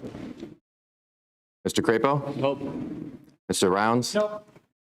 Mr. Tillis? Nope. Mr. Kennedy? No. Mr. Haggerty? Haggerty's no. Ms. Lummis? No. Mrs. Britt? No. Mr. Ricketts? Nope. Mr. Banks? No by proxy? Mr. Kramer? No. Mr. Moreno? Fair enough. Mr. McCormick? Ms. Warren? Yes. Mr. Reed? Mr. Warner? Mr. Van Hollen? Ms. Cortez Masto? Ms. Smith? Mr. Warnock? Mr. Kim? Mr. Gallego? Ms. Blunt Rochester? Ms. Alsobrooks? Aye. The vote is 11 in favor and 13 opposed. The amendment is not agreed to. We now call up Warren 66. Thank you, Mr. Chairman. So Jeffrey Epstein was an early backer of crypto. He poured millions of dollars into Coinbase, one of the biggest benefactors of this bill, if it becomes law. And that's no surprise. Epstein recognized crypto's potential as a tool to covertly facilitate illicit payments. But as the crypto ecosystem was new and just developing, Wall Street banks were happy to provide the financial services that Epstein needed to facilitate his crimes. You might think that big banks would have severed their ties with Epstein following his 2008 conviction for soliciting a child for sex, and you would be wrong. For more than a decade, banks like J.P. Morgan, Deutsche Bank, and Bank of America generated massive fees off of Epstein's business while ignoring very obvious red flags. It wasn't until Epstein was arrested once again in 2019 that J.P. Morgan finally disclosed more than 4,700 transactions made between 1998 and 2013, totaling more than $1 billion, including payments to Russian banks and young women. I have called on President Trump's bank regulators to use their authorities to investigate the bank executives that helped facilitate Jeffrey Epstein's crimes and to turn over any information they have gathered over the years to Congress. And so far, they haven't lifted a finger. This amendment would require the federal banking regulators to publish any bank examination records related to Epstein and his co-conspirators. What did the banks know, and when did they know it? Did bank regulators spot anything that should have set off alarms? Answers to those questions may be buried in the banking regulators' confidential supervisory records. Some sunlight might help prevent Wall Street and crypto companies from funding the next Jeffrey Epstein. I urge my colleagues to support Warren 66. Rebuttal? Mr. Chairman, confidential supervisory information is not germane to digital asset market structure. The Epstein files have nothing to do with this bill. I urge my colleagues to oppose the amendment. Clerk will call the roll. Mr. Chairman, can I ask a question? The point of order? Sure. I just wanted to ask Senator Warren, how are you defining co-conspirators? This is exactly what we want to find out. When you don't have the information, you don't know. But what we do know is that Jeffrey Epstein was using crypto early on, that he was involved in illicit financial transactions, that three of the largest financial institutions... I'm sorry, I get that. But you say the regulators have to release stuff about Epstein and his co-conspirators. How are they going to know who his co-conspirators are? Well, they have already been named in court documents. One is identified is Ghislaine Maxwell as an identified, convicted co-conspirator. And I think her record should be released as well. I look forward to you all continuing this conversation after the hearing. Clerk will call the roll. No. Mr. Crapo? No. Mr. Rounds? No. Mr. Tillis? Mr. Kennedy? Mr. Haggerty? Haggerty's no. Ms. Lummis? No. Mrs. Britt? No. Mr. Ricketts? Mr. Banks? No by proxy. Mr. Kramer? Mr. Moreno? No. Mr. McCormick? No. Ms. Warren? Yes. Mr. Reed? Mr. Warner? Mr. Van Hollen? Ms. Cortez Masto? Ms. Smith? Mr. Warnock? Mr. Kim? Mr. Gallego? Ms. Blunt Rochester? Ms. Also Brooks? Aye. The vote is 11 in favor and 13 opposed. The amendment is not agreed to. We will now move to... Mr. Chairman, I'm going to get in trouble again, I know, sir. but I've got another point of order. I would consider voting for this amendment if you think about taking out co-conspirators. I'd be glad to amend it. Yes, the author of the amendment accepts the proposed change. Mr. Chair, point of order, the vote's been held, the amendment's been disposed of. That would require an additional amendment at this time. The amendment is not agreed to. We will now move to call up Reed number 90. Thank you, Mr. Chairman. My amendment allows the government to block foreign illicit transactions that occur using stable coins as if they were dollars in a bank. This will primarily crack down on Iran's use of stable coins to fund their nuclear program, support terrorist proxies, and engage with our forces at the present time. According to blockchain analytics firm TRM Labs, Iran continues to use cryptocurrency to source sensitive goods Chinese chip resellers have shown the willingness and capability to supply drone components, electrical equipment, AI critical hardware, et cetera. And these unmanned systems, these drones, are what is wreaking havoc on our forces and our allies in the Persian Gulf today. We've lost 14 Americans and hundreds wounded, and the money can be traced back, much of it, to stablecoins. Now, Iran is also accepting tolls in stablecoins at the Strait of Hormuz, and they're making money on that too. Now, Treasury cannot shut down this operation. Excuse me. They have to go hat in hand to Tether and say, please, Tether, would you voluntarily stop doing this? We need structures. Everyone stands around here and talks about how much they support the troops. If you really support the troops, cut off the funding for the Iranians. Rebuttal? Senator Haggerty, please. Mr. Chairman, the bill that we're voting on today already includes dedicated illicit finance and sanctions provisions for digital assets. Title II and Title III address anti-money laundering, sanctions compliance, information sharing, digital asset kiosks, DeFi risk controls, and other illicit financing risks. The amendment creates a broad extraterritorial rule for dollar-denominated stablecoins. I'm concerned that actually could undermine responsible use of stablecoins abroad. So I'm going to urge my colleagues to oppose Senator Reid's amendment. Mr. President? Clerk will call the roll.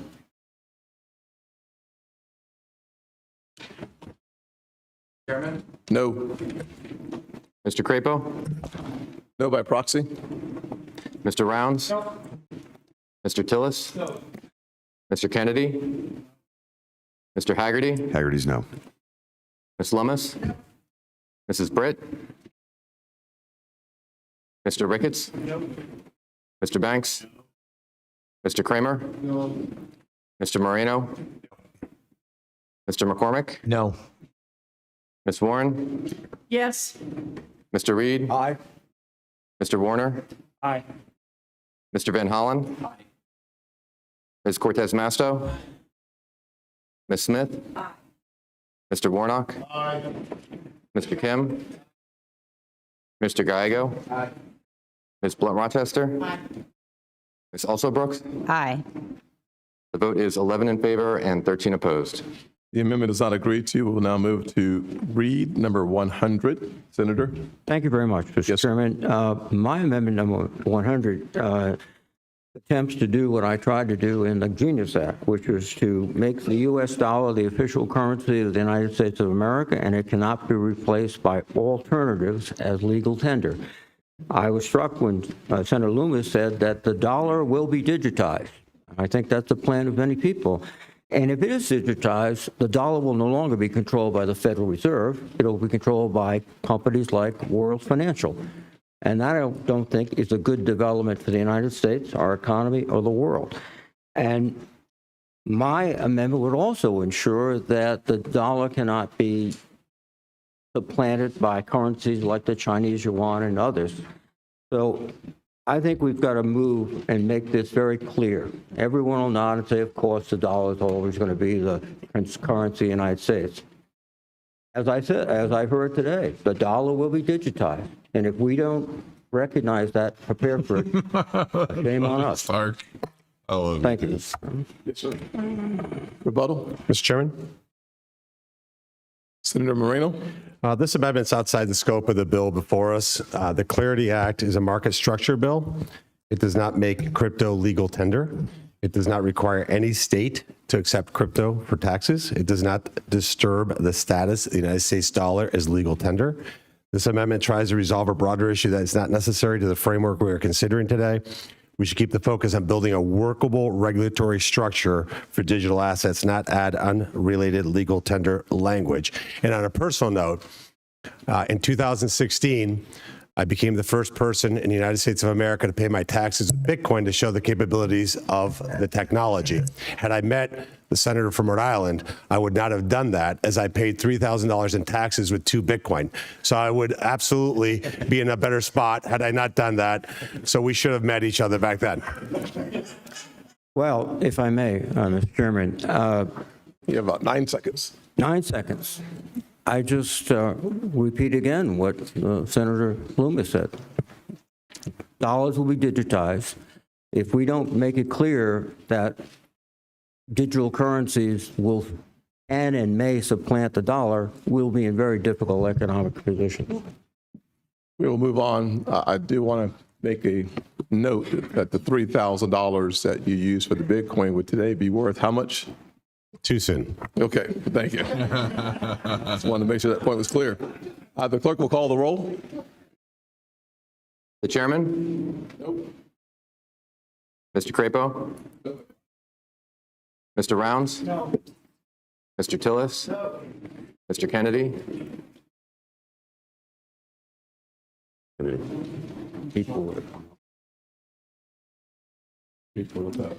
Mr. Haggerty? Haggerty's no. Ms. Lummis? No. Mrs. Britt? Mr. Ricketts? Mr. Banks? Mr. I'm Kramer? coding while we're watching this. Mr. Moreno? No.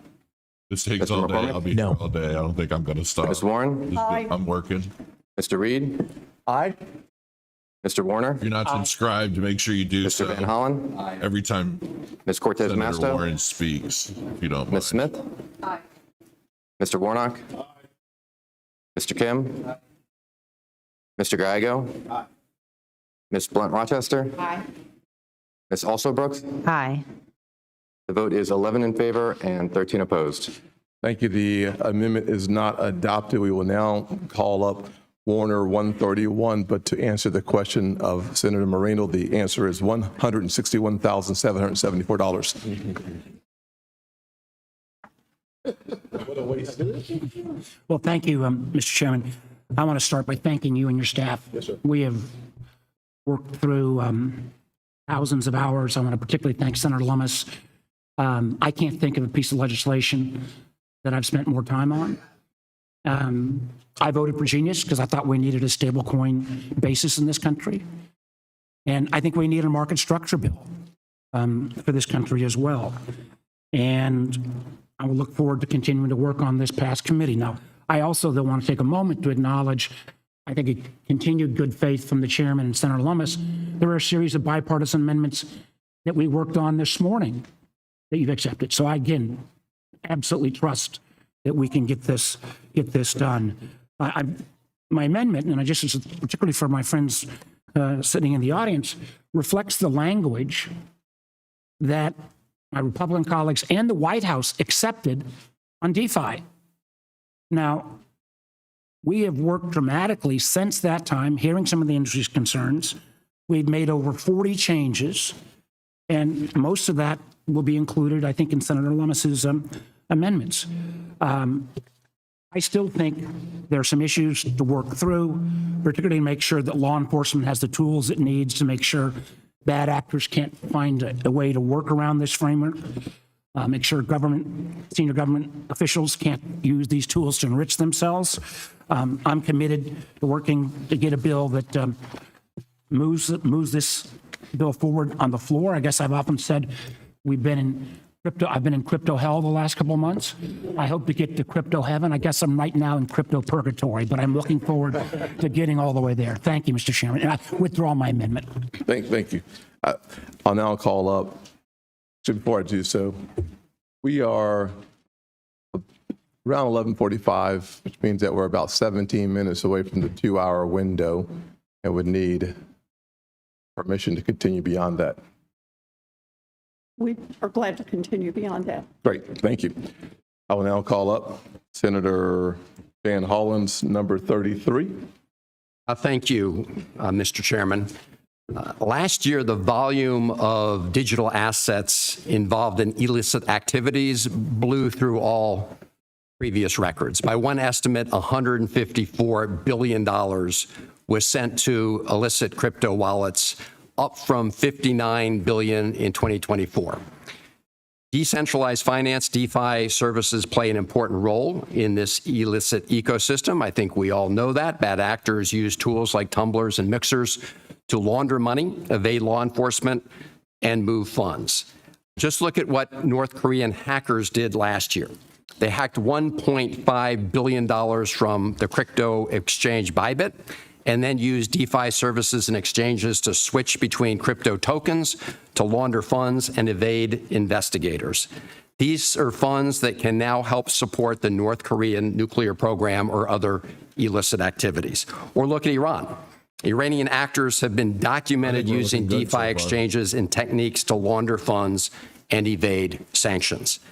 In some cases, it's clear that these DeFi tools are created because their developers plan to profit from illicit activity. They know that bad actors will exploit these tools. In fact, that's the whole point for some of them. And so we need to hold them accountable.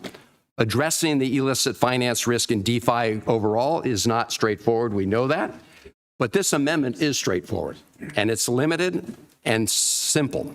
It would simply make it unlawful to release a DeFi protocol for the express purpose of enabling money laundering, sanctions, evasion, and financing of terrorism. That's what it does.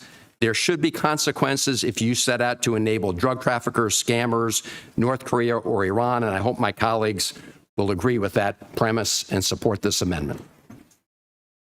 Rebuttal? Yeah, Mr. Chairman, in this bill, we've tried to use existing statutes and embed digital assets under them, whether it's the SEC, the CFTC, or criminal penalties. So the same conduct that the gentleman is trying to address is already chargeable today under 18 U.S.C. 1956 and 1957 and existing sanctions laws.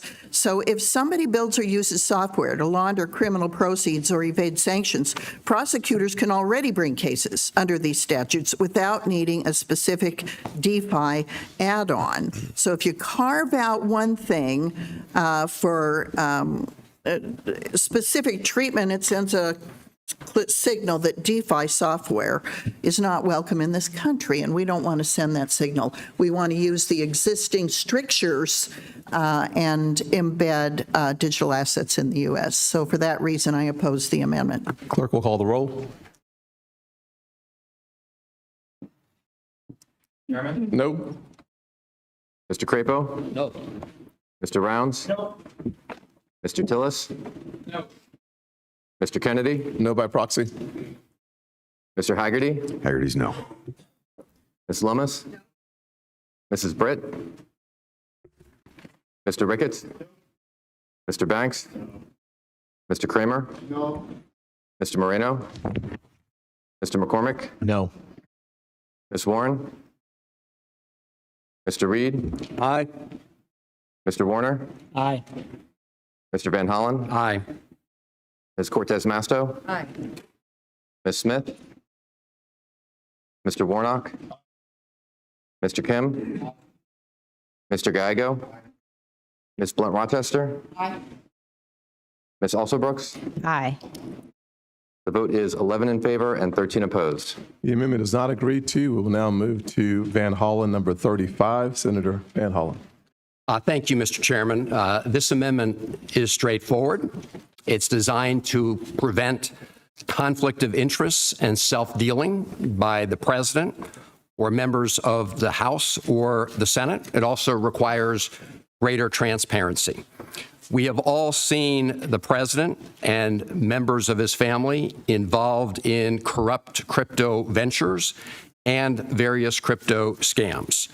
Through World Liberty Financial, the Trump family has raked in billions in profits, much of it obtained through corrupt deals with members of the UAE royal family. In fact, we've heard testimony from witnesses before this committee about that.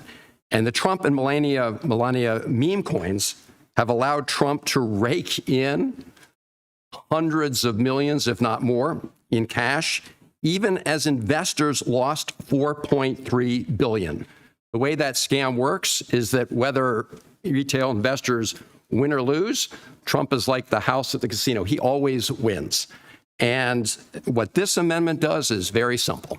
We're letting the American public know, we're letting the people know that we're not going to allow self-dealing by the president or members of the House and Senate and others who have direct control and influence over these operations, as witnessed by the fact that we're marking up this bill. So the people involved directly in making these policies, from the president to the Congress, should not be able to be issuers of these particular assets and coins. So that's what the amendment does, Mr. Chairman, and I ask for the yeas and nays. Rebuttal? Mr. Chairman, Senator Moreno? this is the Banking Committee, not the Judiciary Committee. The inclusion of a criminal penalty and references the Attorney General make this amendment not germane to this committee. It's out of order. I urge my colleagues to vote no. And I would also just say that as a lawyer, you should, if anybody, respect the fact that people are innocent in this country to proven guilty. You're making conclusive comments about a person who's a good man who serves this nation, and to say with no knowledge that he is committing a crime is a disgrace. We can have political conversations about policies. We don't have to turn everything into ad hominem attacks against the President of the United States.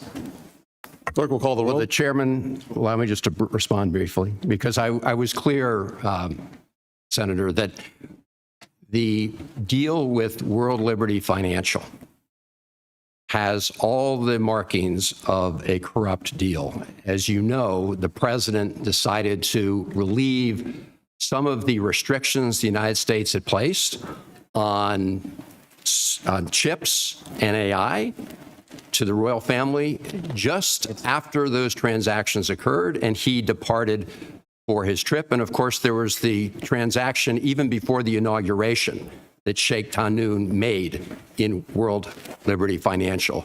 Let me just reinforce the point that Senator Moreno made.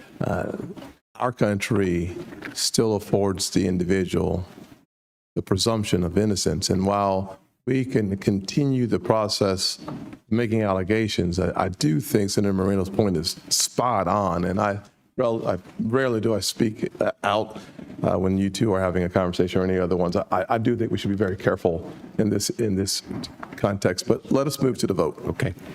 Thank you. Chairman, of course, this amendment doesn't pass judgment on this issue. This just says the president, no matter who he is, Congress. Your comments did, not the amendment itself. I used the word corrupt. Call the roll. Difference. Call the roll. The gentleman knows. The chairman? No. Mr. Crapo? No. Mr. Rounds? Mr. Tillis? Mr. Kennedy? Mr. Haggerty? Haggerty's no. Ms. Lummis? No. Mrs. Britt? No. Mr. Ricketts? No. Mr. Banks? No. Mr. Kramer? No. Mr. Moreno? No. Mr. McCormick? No. Ms. Warren? Aye. Mr. Reed? Aye by proxy. Mr. Warner? Aye.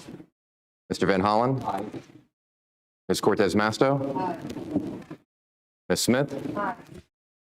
Mr. Warnock? Aye. Mr. Kim? Mr. Gallego? Ms. Blunt Rochester? Aye. Ms. Also Brooks? Aye. The vote is 11 in favor and 13 opposed. The amendment is not agreed to, so we will now move to Cortez Masto, number 22. Thank you, Mr. Chairman. Let me start off by saying, similar to some of my colleagues, thank you for working together. I think we have come so far on a number of provisions in a bipartisan way, and I appreciate that. I also want to continue working with my colleagues. Senator Lummis, you've been great to work with. Thank you. And I look forward to continuing to work with you to move forward. Let me just say a couple of things. I am concerned that right now the Clarity Act would make it more difficult for law enforcement to capture criminals who use DeFi to move their illicit proceeds.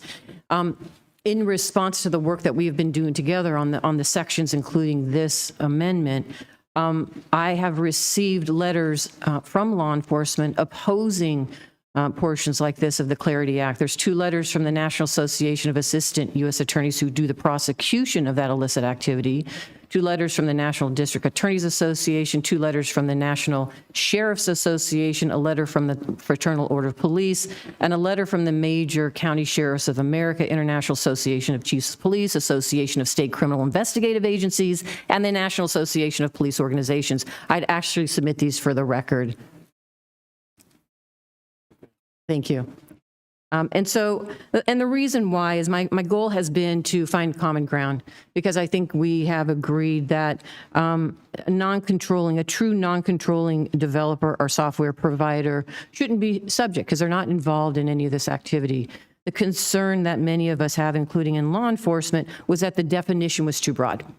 And the bad guys are going to jump into that definition. And the bad guys we're talking about are the ones that I think Senator Kennedy, I'm sorry he's not here, was asking questions about. Those mixers and those tumblers. They are carved out of these sections. And so the goal would be to make sure that we are letting the good players still be able to innovate, and those non-controlling developers, let them do their thing, but not taking away the tools from law enforcement to be able to prosecute those individuals that pose really kind of a public safety and national security threat. And I'm talking about folks like foreign states like South Korea and others. Excuse me. I was paying attention to the chairman. I'm trying to move very quickly now, but let me finish this. For North Korea, Iran, and others that are using this terrorist activity that unfortunately are opposed to what we are doing here in the United States, protecting our communities. So I support the crypto regulation. I'll be back I in voted just a for minute. Genius last year. I'm ready to continue to work on this bill, but we need language to stop and punish those bad actors and give the prosecutors the tools they need to be able to do just that. Mr. Chairman. Mr. Senator Moreno. First of all, to my colleague from Nevada, thank you for your hard work on all this. And I think you're absolutely working in good faith to try to get to a resolution. I agree with the sentiment of what you're saying. But this amendment would strike critical protections for non-controlling blockchain developers contained in Section 301. What makes this amendment particularly troubling is that Section 301 has specifically drafted to distinguish between so-called decentralized finance protocols that are decentralized in name only. We actually came up with the name that Republicans don't always love, being called rhinos. We call this one dinos. And protocols that are genuinely decentralized and not operated by centralized intermediaries behind the scenes. If this legislation already recognizes that distinction and applies appropriate regulatory standards to actors who retain control over a protocol, it makes little sense to simultaneously eliminate protections for developers of truly decentralized systems that lack a controlling intermediary. In practice, this amendment would introduce regulatory uncertainty. I could go on, but here's what I would say.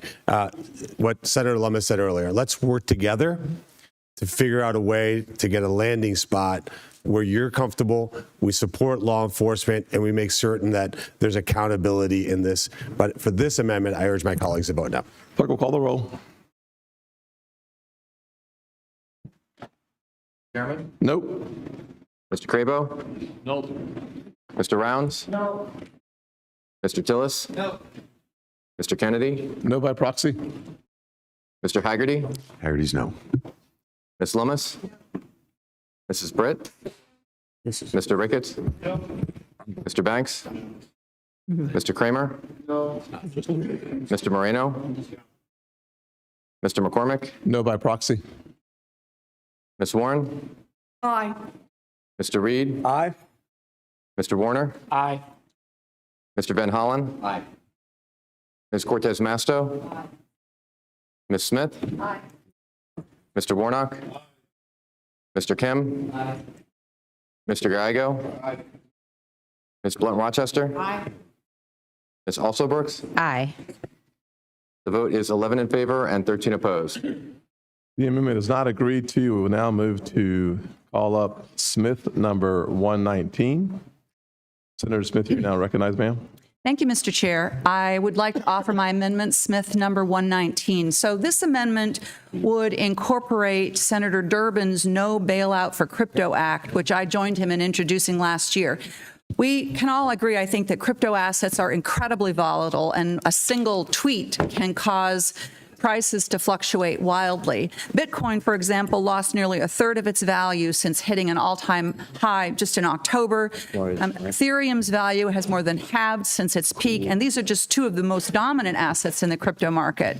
Nearly $2 trillion worth of crypto asset value was lost in the crypto crash of 2022.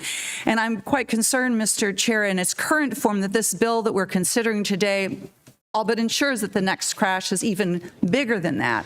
So what this amendment does is simply to prohibit federal agencies from bailing out the digital asset industry, preventing U.S. taxpayers from being on the hook if that happens, when that happens. I want to just thank Senator Durbin for his leadership on this issue, and I urge my colleagues to support this amendment. Senator Lummis for rebuttal. Thank you, Mr. Chairman. The Clarity Act does not authorize a bailout of the digital asset industry. It creates rules for the digital asset markets. It doesn't create a rescue fund, a guarantee, or a taxpayer backstop. The amendment's unnecessary, and it distracts from the purpose of the bill. We should be focused on building a clear regulatory framework, not suggesting that this bill authorizes something it does not. Mr. Chair, this amendment, I would just say, does not suggest. It only is a preventative measure. It protects the taxpayers from future decisions to bail out the crypto industry. Clerk will call the roll. Nope. Mr. Crapo? Nope. Mr. Rounds? No. Mr. Tillis? No. Mr. Kennedy? No. Mr. Haggerty? Haggerty's no. Ms. Lummis? No. Mrs. Britt? No by proxy? Mr. Ricketts? No. Mr. Banks? Mr. Kramer? No. Mr. Moreno? No. Mr. McCormick? No. Ms. Warren? Aye. Mr. Reed? Aye. Mr. Warner? Aye. Mr. Van Hollen? Aye. Ms. Cortez Masto? Aye. Ms. Smith? Aye. Mr. Warnock? Aye. Heath just Mr. broke Kim? about 2,300, so. Mr. Geigo? Ms. Blunt Rochester? Ms. I'm Alsobrook? telling you, this is probably going to end up filling the Aye. CME futures gap and then we come down. The vote is 11 in favor and 13 opposed. Mr. Chairman, I asked to be recorded as present. Thank you. Thank And a no. I don't know. Thank you.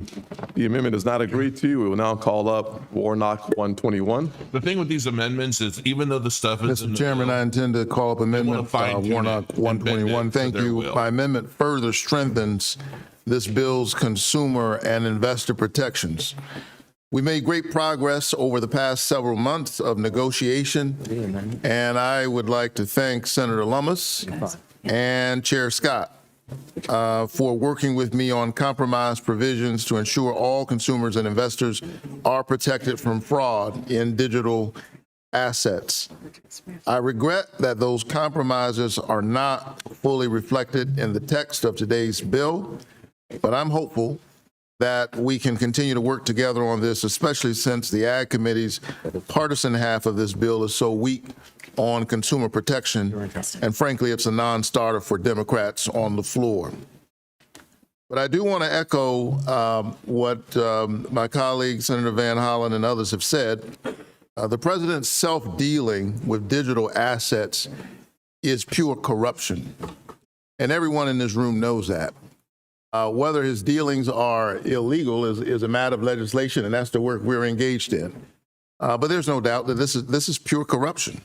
And the majority has refused to agree to enforceable guardrails around all elected officials, all of us, including the president and the vice president, to prevent them from profiting from crypto while they're supposed to be serving the public. The public deserves to know that we're working for them and not for ourselves. And the president's insistence on being engaged in the way that he's engaged in this whole industry has cast a dark pall on the whole process. And so he should decide whether he wants to get this done or whether he wants to continue to enrich his family. Democrats have made it clear since the beginning of this process that we will not accept a crypto bill that allows the president's crypto corruption to continue. We all agree the digital assets industry needs regulatory clarity, but I cannot support this bill in its current form and will be voting no this morning. I look forward to continuing to work in a bipartisan manner with all of you on a bill that has strong ethical standards with strong consumer and investor protections. And it is in that spirit of good faith compromise that I withdraw my amendment, and I will not seek a vote. Thank you, Mr. Chair or Reverend Dr. Chair. I withdraw my amendment. Thank you, Senator Dr. Reverend. I will now call up Kim number 24. Thank you, Chairman. I believe in innovation in financial services, want to harness the opportunity of emerging technologies, and that's why I did support the Genius Act last year. And I believe that this innovation can be achieved while also working to stop cartels, state sponsors of terrorism, foreign terrorist organizations from exploiting the technology. I worked for years on countering terrorist financing before I came into Congress, and I saw how we can find these types of important balances. And I heard from industry leaders how they don't want their products and tools to be used by terrorist groups, and they don't also said that a one-size-fits-all regulation is not the answer. They also said that frameworks of the past may not be fully applicable to the emerging technologies of tomorrow.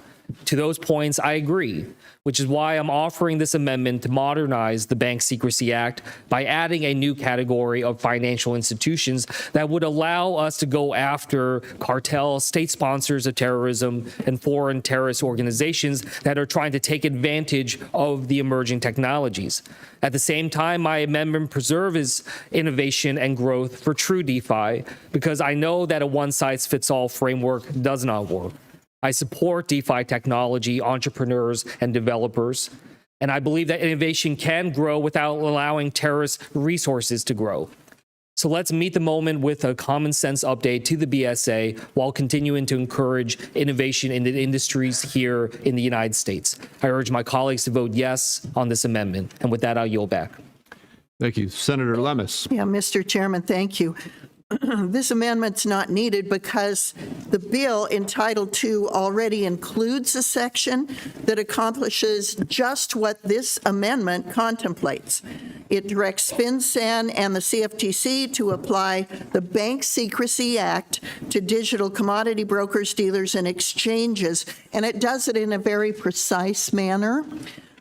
So I encourage the proponent to check out Title II and also look at Titles 2 and 3 on money laundering and illicit finance. This bill, our bill, I think references the BSA 16 times, and if I counted correctly, and I don't think there's a single reference to BSA in the House passed bill. So we're really tying BSA into our bill. Thank you, Mr. Chairman. Clerk will call the roll. Chairman? No. Mr. Crapo? No. Mr. Rounds? No. Mr. Tillis? Mr. Kennedy? Mr. Haggerty? Haggerty's no. Ms. Lummis? No. Mrs. Britt? No. Mr. Ricketts? No. Mr. Banks? Mr. Kramer? No. Mr. Moreno? No. Mr. McCormick? No. Ms. Warren? Aye. Mr. Reed? Aye. Mr. Warner? Aye. Mr. Van Hollen? Aye. Ms. Cortez Masto? Aye. Ms. Smith? Mr. Warnock? Aye. Mr. Kim? Aye. Mr. Gallego? Ms. Blunt Rochester? Aye. Ms. Alsobrooks? Aye. Vote is 11 in favor and 13 opposed. The amendment is not agreed to. We will now call up Gallego number 18. Thank you. Thank you, Mr. Chair, ranking member, and thank you for the whole markup. This has been, to say the least, a very long, difficult process. And it's been great, though, working with Senator Lummis, Senator Tillis. Okay time working with Moreno. To be honest. But we really have spent the better time of last year in countless meetings, long nights, and working through holidays. And really, at its best, the Senate learns together, finds common ground, and legislates. This is what this process demanded of us, and it's not an easy bill, as we all know, and it's exactly what we try to do. And after working on Genius Act, and we all remember that ordeal, we all learned that solving issues on the front end makes for better legislation. And we took that seriously here, and for very, very good reason. What Congress is attempting to do here is creating regulations for an entirely new sector of our financial system, and it is a massive undertaking.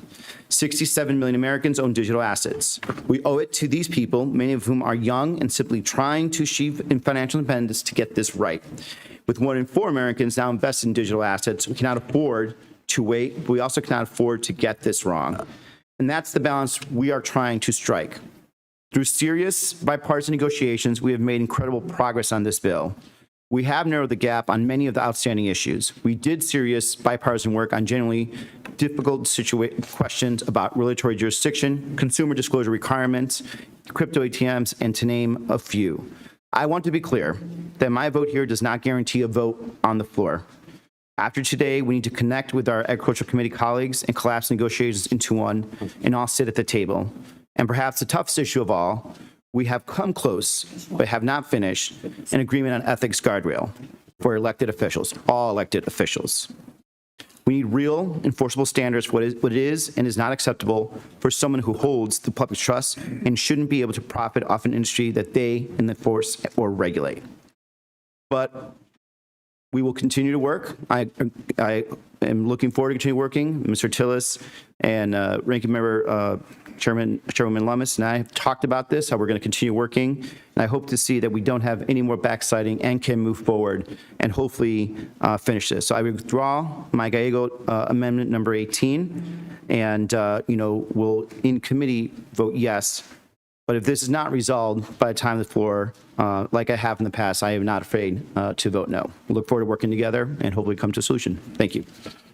Thank you, sir. We will now move. Senator Brooks has decided to offer Senator Warren's the space that she had for number 7.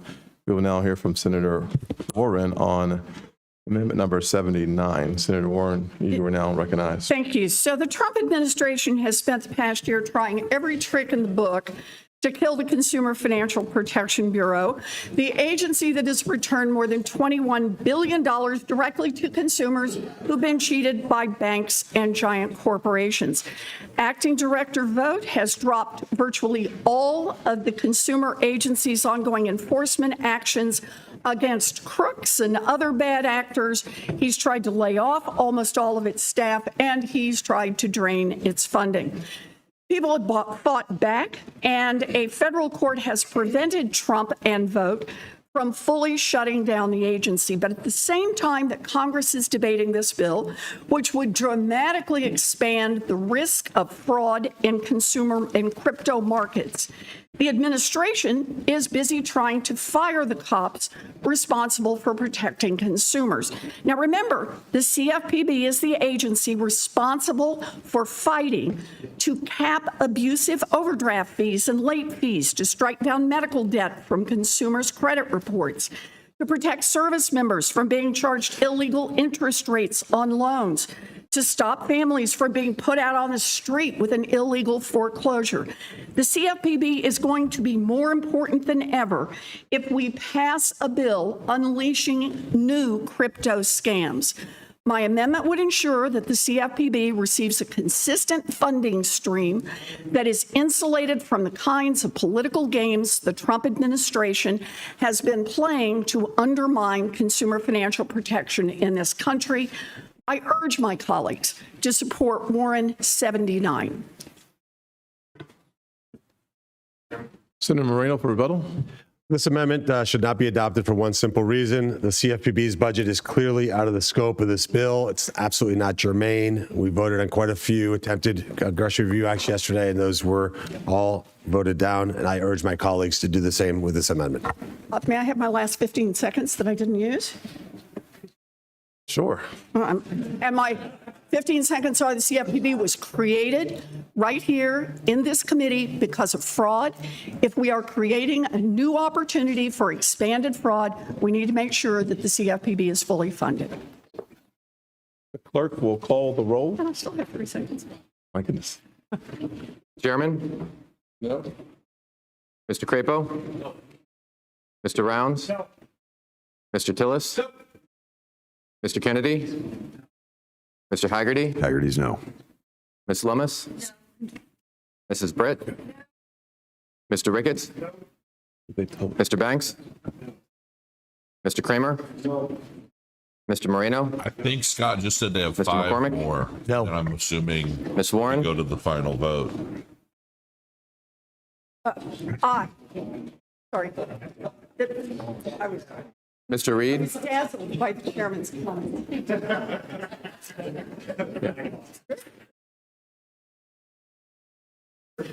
Yay by proxy. I'm still dazzled.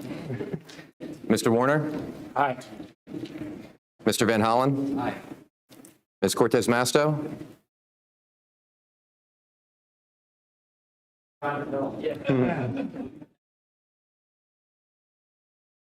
Oh, aye by proxy. Ms. Smith? Mr. Warnock? Aye by proxy. Mr. Kim? Aye. Mr. Gallego? Ms. Blunt Rochester? Ms. Alsobrooks? Aye. The vote is 11 in favor and 13 opposed.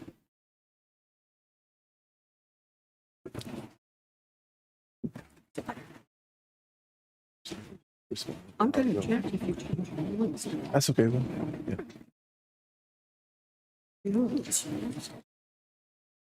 About an hour ago, I received a request from a couple of Democrat members to add 5 amendments to make this a bipartisan outcome, and I've decided to do so.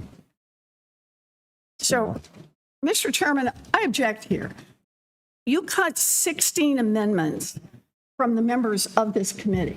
We agreed, you said, nope, we got to our numbers and said, these are our numbers. And now, all of a sudden, you have decided to rule back in 3 amendments, I take it from Senator Lummis, that you originally ruled out because it will be more convenient because somebody gets a vote.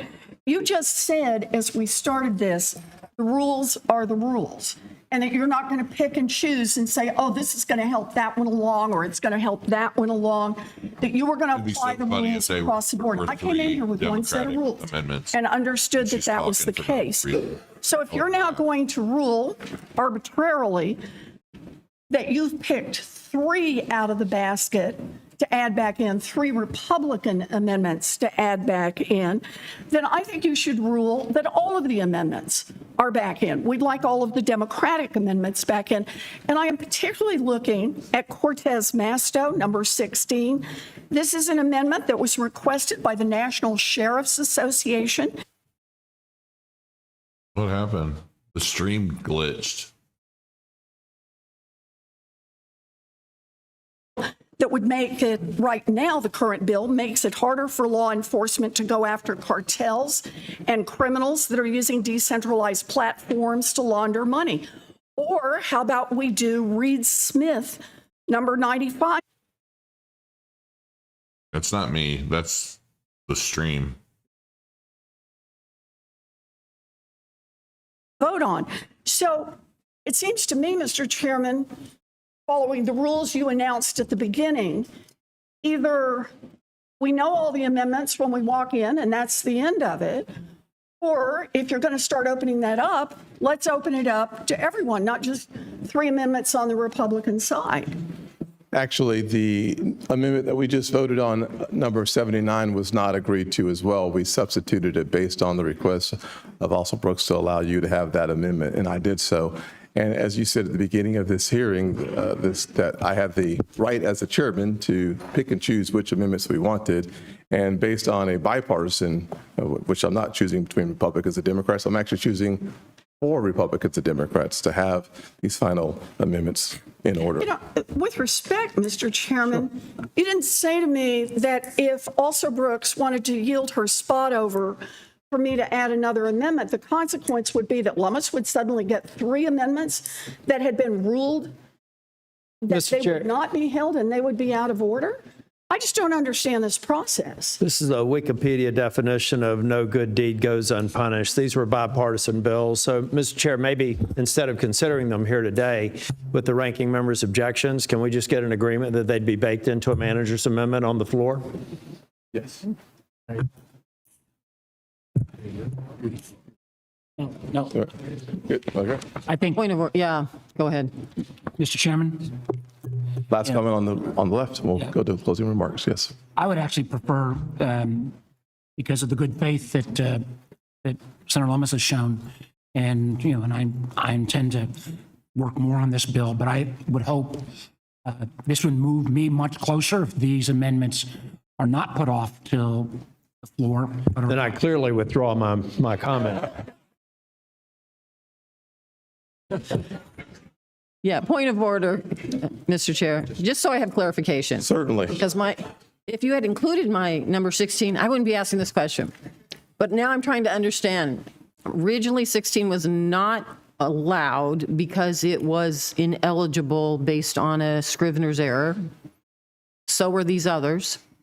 But now, at the chairman's call and discretion, those are going to be allowed in, but this one not because it's still a Scrivener's error. I'm confused. Or is it just, and listen, I respect it. It's your call. Yes. If it's just that you want to let some in and some not, that's fine too. I respect that. I'm just trying to understand as we move forward. Certainly, there's no doubt that this could be confusing to folks looking on. It's a simple, actual answer.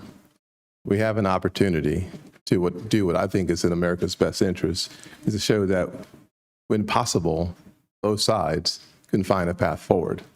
And in my opinion, finding that path forward requires me to allow Lummis's amendments in, because that was a request of Democrat members in order to get to a bipartisan coalition and solution. And so I have made the decision that treating both sides fairly requires me to listen to both sides. And now that there are both sides coming to the table, both asking me to make a decision to allow amendments in, it's incumbent upon me to make the right decision. In my opinion, making the right decision is to allow these amendments in. So we can either do it the way that Tillis has recommended, or we can do it the way that Warner recommended, but at the end of the day. Let me suggest, obviously, the Democrats have not agreed to this. There may be a Democrat, there may be 3 Democrats who've agreed to this. But the Democrats have not agreed to this. Let me ask the question the other way around, because I know you always want to be fair. Yes. You guys have the majority. You've voted out every single thing that the Democrats have tried to put in. What is the harm to letting us vote 2 more amendments that we wanted to vote, one that is supported by law enforcement and one that is supported by community banks? We're not here to try to make this a longer process. You still have all the votes. You can keep them out. But we'd at least like to have an opportunity to vote on these 2 amendments. And then still an unusual process, but I would call it, you are trying to be fair here. Otherwise, you've just said, I'm going to pick the people who I think are going to put together the deal that is the deal you like. It's not the deal I like. And so either we get the same kind of parity, we get the same kind of courtesy afforded each other. We're just asking for 2 amendments. You're getting 3 here. And Excellent. Let us vote on those 2. I don't know what the harm is of voting. You guys, we get it. You'll probably vote no, but you ought to at least have to hear it. Actually, I think it's 4 or 5 amendments. But I'm only asking 2. I understand. I think the answer is a simple one again. No, go away. About 11:05, we informed your team that there was a bipartisan coalition asking for more amendments that I had taken out. I decided to listen to the bipartisan conversation and come to the conclusion that it was worth moving on. And that is what I'm going to do. And with Senator Warner and other members of your side reinforcing my point, I think the best thing to do is to accept those amendments, hear them, and hear the rebuttals. I just want to say I'm deeply concerned that law enforcement officials will listen to this and wonder why their point of view couldn't be heard. That community banks will listen to this and wonder why their point of view just couldn't be heard. That's all anyone's asking for. It's 2 minutes in order to get the amendment out, a minute by way of rebuttal, and we're done.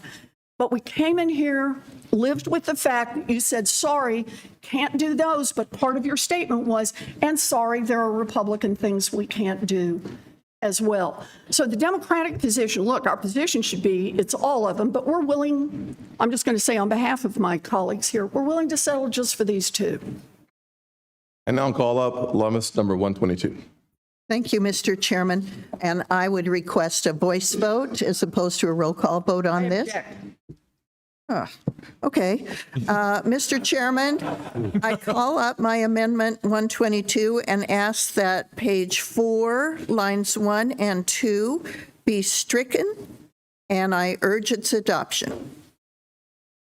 These are changes to clarify the circumstances in which a DeFi protocol is decentralized in name only and is actually controlled by a small group of persons.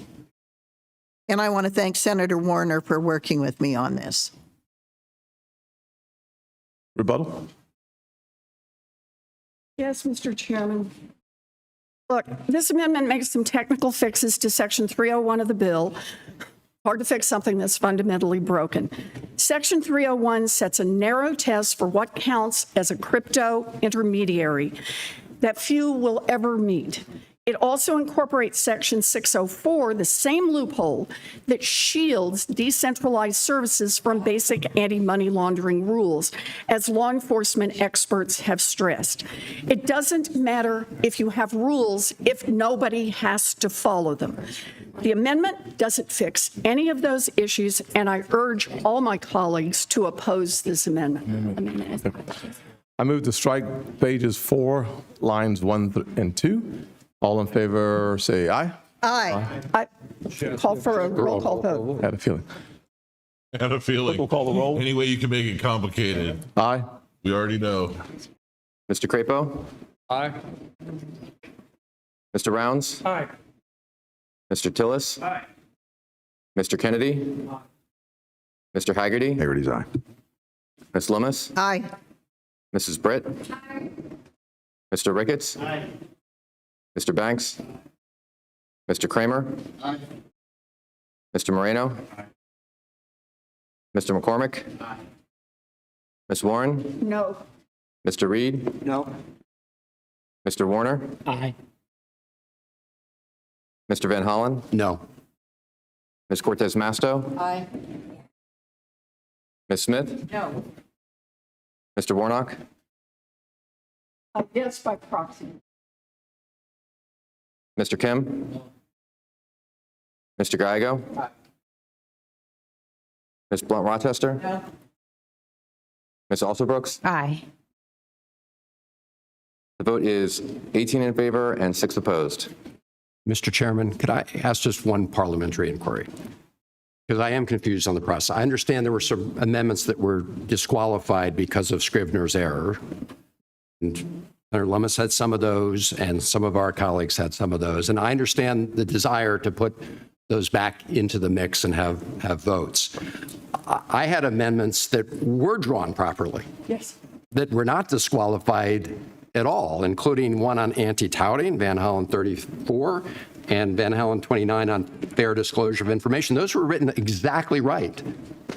And so now we're having votes on amendments that you originally declared had not been correctly drafted, and not allowing me and maybe some others to actually vote on amendments that were in order and properly drafted. How does that make sense?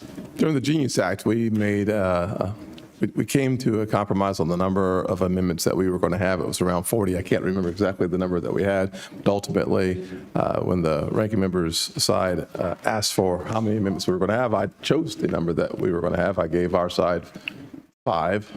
I gave you all 15. Ranking member chose to work with us to figure out the 15 that you all would have. And ultimately, that's how we got here. I will just say in conclusion, Mr. Chairman, I believe it's unprecedented to kind of cap the number of in-order amendments. Actually not. At this kind of level. Every it's not unprecedented, number one. Number two, every time we do a vote of Rama, we compromise on the number of amendments that we have. When we did Genius Act, we compromised on the number of amendments we have. Now we're doing it again. The clerk will now call the roll on the 18 to 6 it was. What was it? The last one, 18 to 6. The lines have been stricken. We will now move to the amendment itself, Lummis number 122. The chairman? As modified? As modified? Yes. Please call the roll. The chairman? Aye. Mr. Crapo? Aye. Mr. Rounds? Aye. Mr. Tillis? Aye. Mr. Kennedy? Mr. Haggerty? Haggerty's aye. Ms. Lummis? Mrs. Britt? Mr. Ricketts? Aye. Mr. Banks? Aye. Mr. Kramer? Aye. Mr. Moreno? Mr. McCormick? Aye. Ms. Warren? No. Mr. Reed? No. Mr. Warner? Aye. Mr. Van Hollen? No. Ms. Cortez Masto? Aye. Ms. Smith? No. Mr. Warnock? Aye by proxy. Mr. Kim? No. Mr. Gallego? Ms. Blunt Rochester? No. Ms. Alsobrooks? Aye. The vote is 18 in favor and 6 opposed. The amendment as modified is agreed to. We now call up Lummis number 123. Senator Lummis, you are now recognized. Microphone. Thank you, ma'am. Asking for a voice vote on 123. Mr. Chairman, Amendment 123 makes bipartisan changes with respect to activities that are permissible for banks and credit unions to engage in digital asset activities. These changes include clarifying the trading activities that banks can do and extending applicability to insured credit unions. I urge adoption and yield back. Senator Warren is recognized for rebuttal. This amendment makes some modest improvements to Section 401, the part of the bill that drastically expands the crypto-related activities that taxpayer-insured banks are permitted to engage in. Wow. But this one falls far short. Under this amendment, banks would be able to transact in decentralized finance, lend against crypto as collateral, own crypto directly, trade crypto derivatives, and more. What could possibly go wrong? Why are Republicans trying to divert Americans' deposits away from small business lending and mortgage lending? This just makes no sense. If the bill passes, even with this amendment, the next crypto crash could bring down the banks as well and bring down the entire economy. Let's strike this section instead of trying to tweak it along the edges and pretend that that fixes this problem. I urge my colleagues to vote no on Lummis 123. Call the roll. Yes. Mr. Crapo? Yes. Mr. Rounds? Aye. Mr. Tillis? Aye. Mr. Kennedy? Mr. Haggerty? Haggerty's aye. Ms. Lummis? Aye. Mrs. Britt? Aye. Mr. Ricketts? Aye. Mr. Banks? Mr. Kramer? Mr. Moreno? Mr. McCormick? Ms. Warren? No. Mr. Reed? No. Mr. Warner? Aye. Mr. Van Hollen? No. Ms. Cortez Masto? Aye. Ms. Smith? No. Mr. Warnock? Aye by proxy. Mr. Kim? Aye. Mr. Gallego? Ms. Blunt Rochester? Aye. Ms. Alsobrooks? Aye. The vote is 19 in favor and 5 opposed. I now call up, the amendment is agreed to. I now call up Lummis 124. Mr. Chairman, Amendment 124 changes an or, strikes an or, and adds an and to Section 505 to ensure that the SEC properly carries out a rulemaking for the protection of investors and the benefit of our financial markets. I thank my Democrat colleagues for bringing this amendment to my attention, and I urge everyone to support it. Senator Warren for a rebuttal. Look, the problem of tokenization is one of the biggest problems with this bill. And the fix that this amendment proposes in Section 505 gives the idea of a fig leaf a bad name. It is so inadequate. This amendment, through a minor improvement on that section, does not do nearly enough to protect our system from the harm of this bill. As I have said before, the bill creates a system of easy regulation for crypto and easy ways out of securities regulation to this new easy street for crypto. And then to stop the inevitable flow of capital from our traditional markets into crypto that this incentive system will cause, Section 505 ostensibly imposes a requirement of regulatory parity between securities and tokenized securities. It would be one thing if the bill left it at that, but it goes on to weaken that already anemic fix by providing that the SEC actually can treat securities like assets differently in light of the unique technological characteristics of crypto or consistent with the public interest and protecting investors. While the amendment would instead require the SEC to base its exceptions on the unique characteristics of crypto and whether or not it is in the interest of the public and investors, it does nothing to change the fact that this exception to the requirement of regulatory parity threatens to swallow the entire rule. I urge my colleagues to oppose it. Clerk will call the roll. Yes. Mr. Crapo? Aye. Mr. Rounds? Aye. Mr. Tillis? Aye. Mr. Kennedy? Mr. Haggerty? Haggerty's aye. Ms. Lummis? Aye. Mrs. Britt? Aye. Mr. Ricketts? Aye. Mr. Banks? Mr. Kramer? Mr. Moreno? Mr. McCormick? Aye. Ms. Warren? No. Mr. Reed? No. Mr. Warner? Aye. Mr. Van Hollen? No. Ms. Cortez Masto? Ms. Smith? No. Mr. Warnock? Aye by proxy. Mr. Kim? No. Mr. Gallego? Ms. Blunt Rochester? No. Ms. Alsobrooks? Aye. The vote is 18 in favor and 11 opposed, or 6 opposed. The amendment is agreed to. We now go to Lummis 125. Senator Lummis, you are recognized. Thank you, Mr. Chairman. I urge adoption of amendment number 125. This amendment adds a bipartisan provision to address insider trading for ancillary assets. And I want to thank my colleagues on this committee for the work we all did together to come to an agreement on this amendment. I'm proud of all of us, and I urge support. Senator Warren for rebuttal. Well, at face value, this amendment applies existing security laws prohibiting insider trading to crypto assets, and that's a goal I would wholeheartedly support if it were even close to enough to address the issue.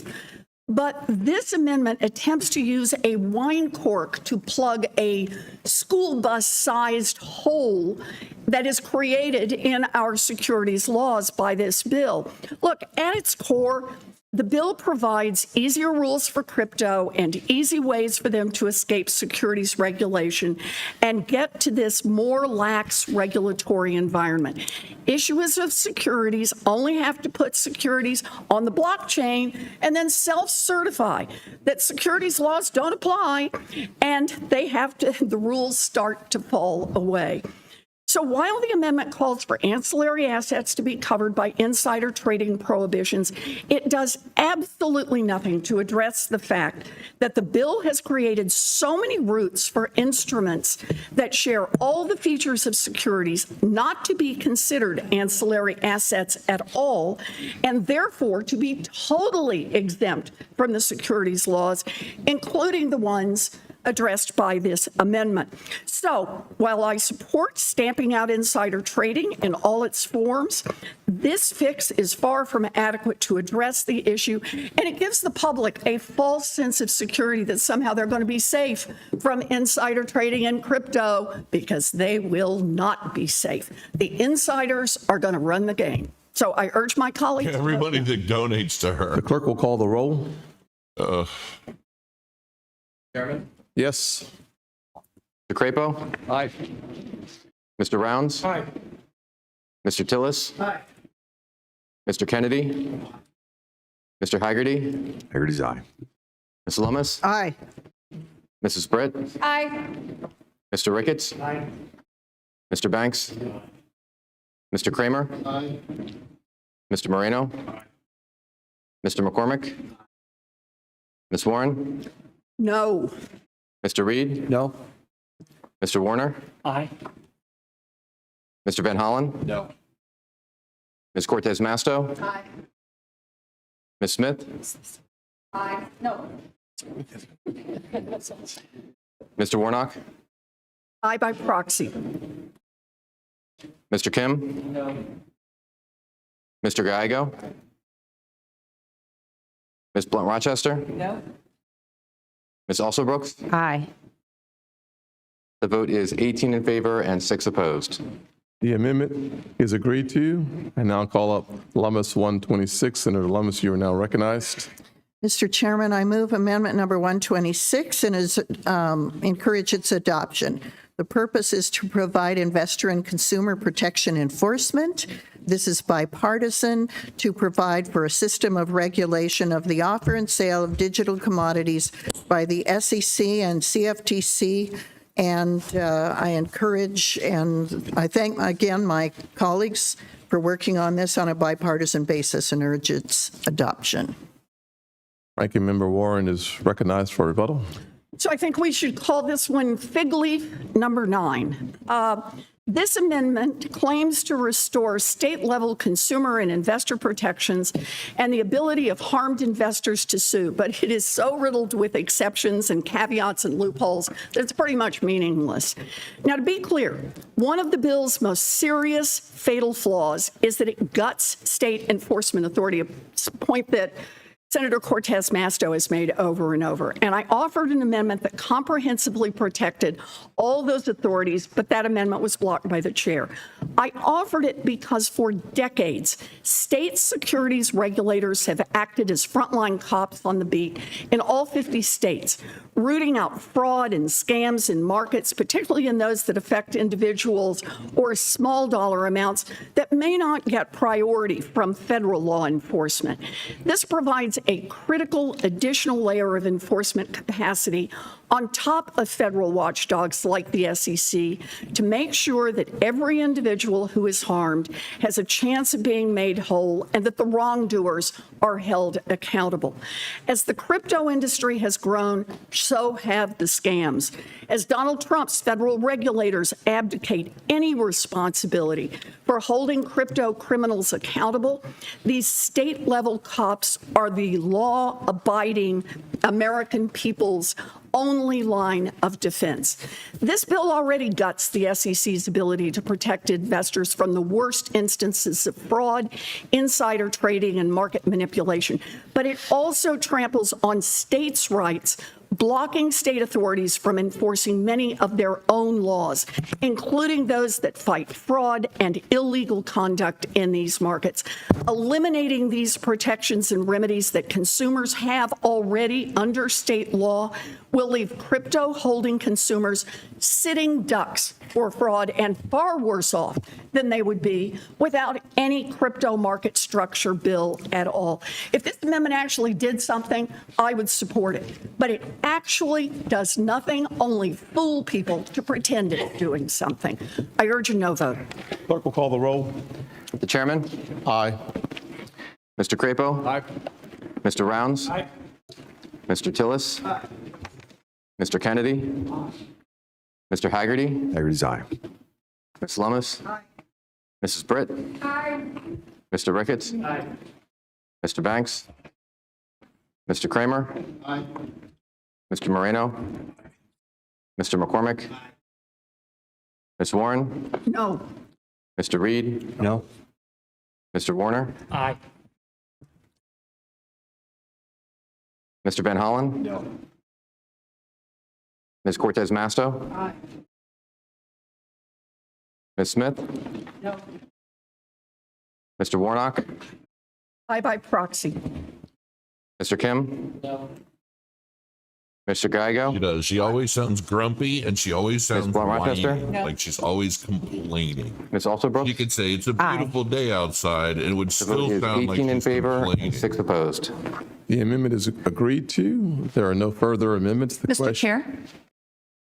Mr. Chair? Yes. Mr. Chair, I would like to actually offer Reed Smith 95. I know that this amendment has been out of ruled order? out of order. Out of order. There are no further amendments. The question is now on ordering the bill HR 3633, the Digital Asset Market Clarity Act of 2025, reported as amended. The clerk will call the roll. The clerk will call the roll. Oh, now I'm nervous. The clerk will call the roll. Chairman? Aye. Mr. Crapo? Aye. Mr. Rounds? Aye. Mr. Tillis? Aye. Mr. Kennedy? Aye. Mr. Haggerty? Aye. Ms. Lummis? Aye. Mrs. Britt? Mr. Ricketts? Aye. Mr. Banks? Mr. Kramer? Mr. Moreno? Mr. McCormick? Aye. Ms. Warren? No. Mr. Reed? No. Mr. Warner? No. Mr. Van Hollen? No. Ms. Cortez Masto? Ms. Smith? No. Mr. Warnock? No by proxy. Mr. Kim? No. Mr. Geigo? Aye. Ms. Blunt Rochester? No. Ms. Alsobrooks? Aye. The vote is 15 in favor and 9 opposed. The ayes have it. HR 3633 is hereby ordered reported as amended to the full Senate. I ask unanimous consent that the staff be allowed to make technical and conforming changes and that the cordon rule be waived. Any objection? Hearing no objection, so ordered. Is there any member who would like to give a statement? Mr. Chairman? Mr. Chairman? Senator Moreno?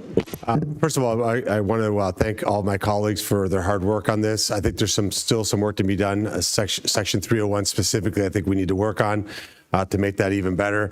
But specifically, I just want to call out my two staffers, Sophia and Lindsay, for the hard work that they put in.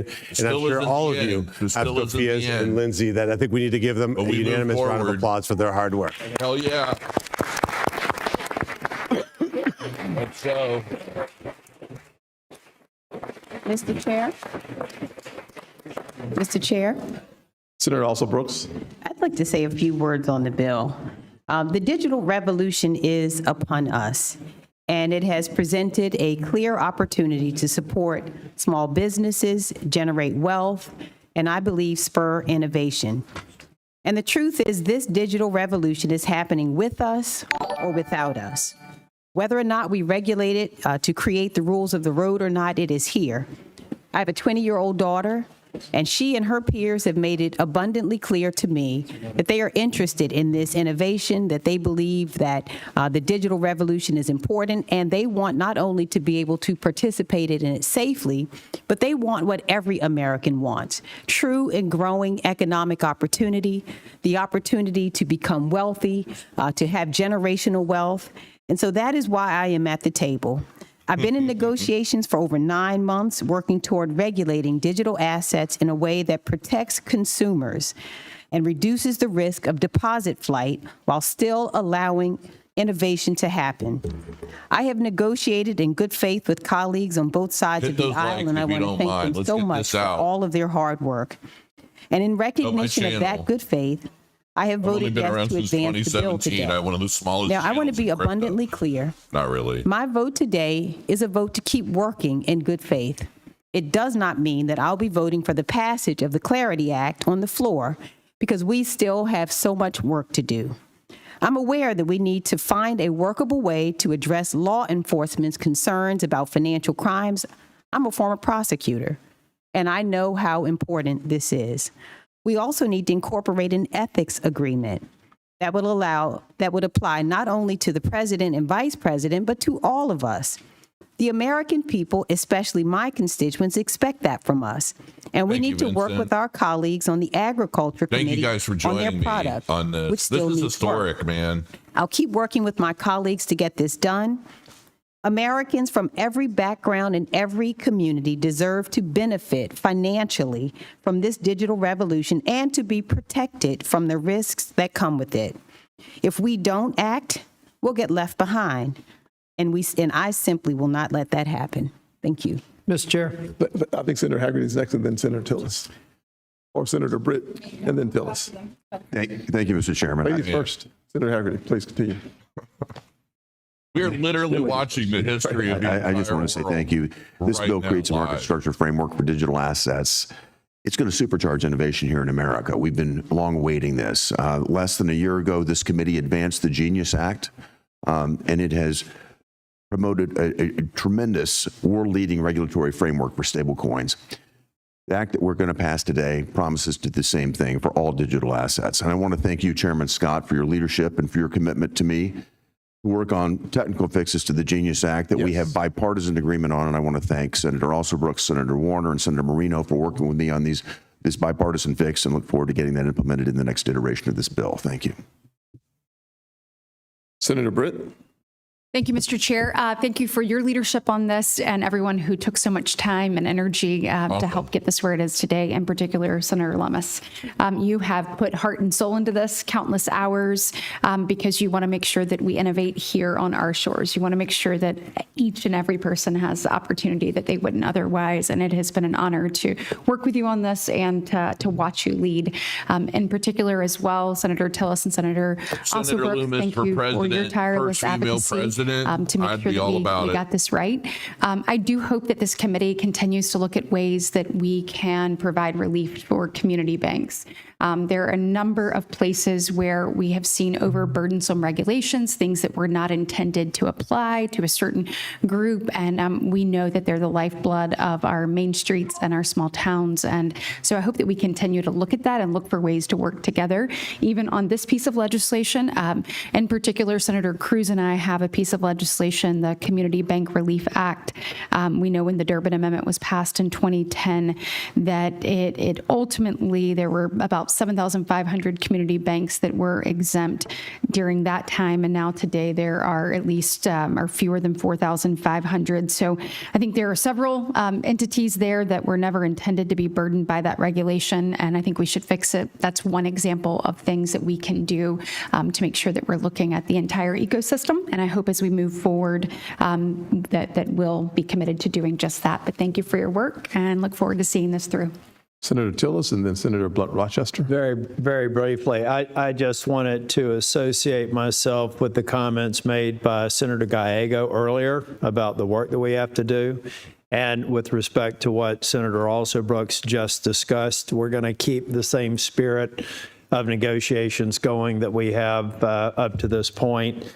I want to thank Senator Lummis because she and her staff, who deserves a long weekend, they all do, but especially Chris.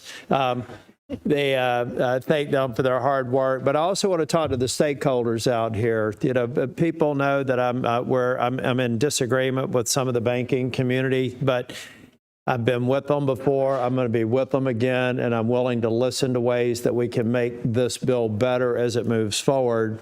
But we really must move forward. So to the stakeholders who are satisfied with the bill, great. To the ones who want more work, you have my commitment to continue to treat you in the same professional manner that I've requested of my staff all along the way. And Mr. Chair, thank you for your patience, and thank you for your leadership in getting this mark done. Yeah, this is just one more step. One more step. This is Mr. Chairman and Ranking Member, and to all of the members of the committee, and to all of our staff who have spent countless hours, even through holidays, to work on this. That is because it is so consequential to our country and our economy. And because it's so consequential, it is important to get it right.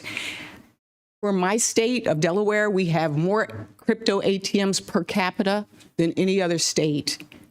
We've had the AARP come in. While they support the provision that was in it, they haven't put out a statement that they support the whole bill because there are still concerns. My community banks, I am concerned still. Insider trading was one of the things that, for me, people could understand. And in this environment, there is a lot of concern. And so what I hope, and while I'm, again, grateful to the group that has worked very hard and tirelessly, after the Genius Act, for me, I can't take a handshake. I want the work to happen in committee. And a part that was really missing were hearings. There were a lot of members of this committee who said to me, I don't understand what this is. No shit. If we don't understand it, how can we legislate?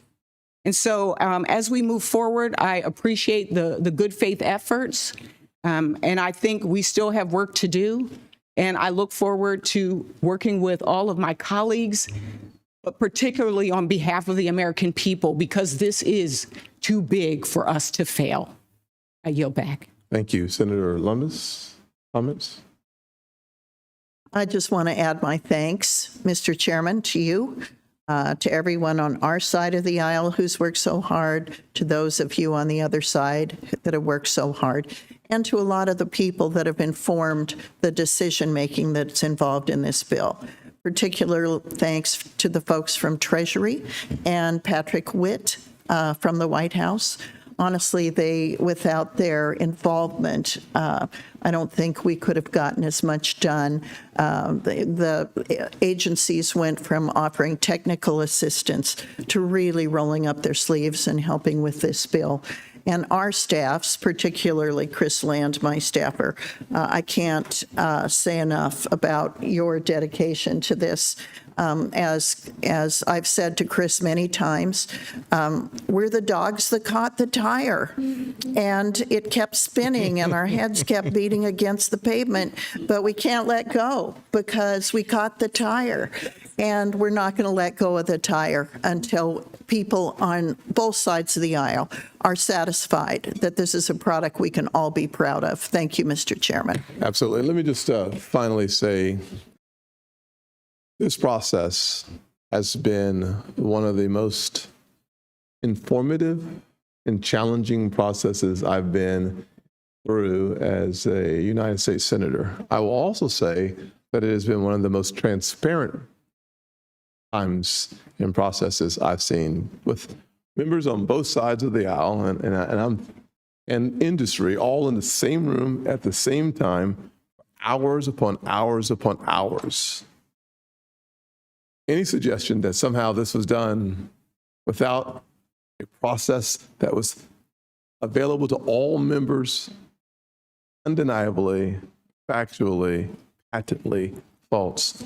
I will say that the members Gallego, also Brooks, Warner, CCM, Catherine, as well as Britt, Rounds, Lummis, Phyllis, and Moreno, the number of hours that you all spent talking to each other and getting to know each other better is unbelievable. How Gallego and Moreno continue to talk is a shock to me, but truly all things are possible.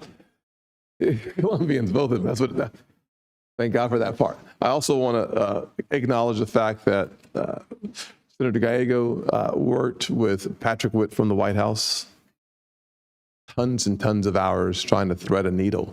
And I will say that without Patrick and the White House engaging with Democrats, this first step, not even the last step, this first step would not have been accomplished in a bipartisan fashion. Without Ryan and Tyler Williams, excuse me, Tyler, there you are, looking for you over there, working together with our staff, it would not have been possible to find ourselves where we are today. And I want to thank all staff, but particularly Janie and my staff, for their profound impact on this process. You all have worked, I know for sure, thousands of hours over the last few months just on this piece of legislation.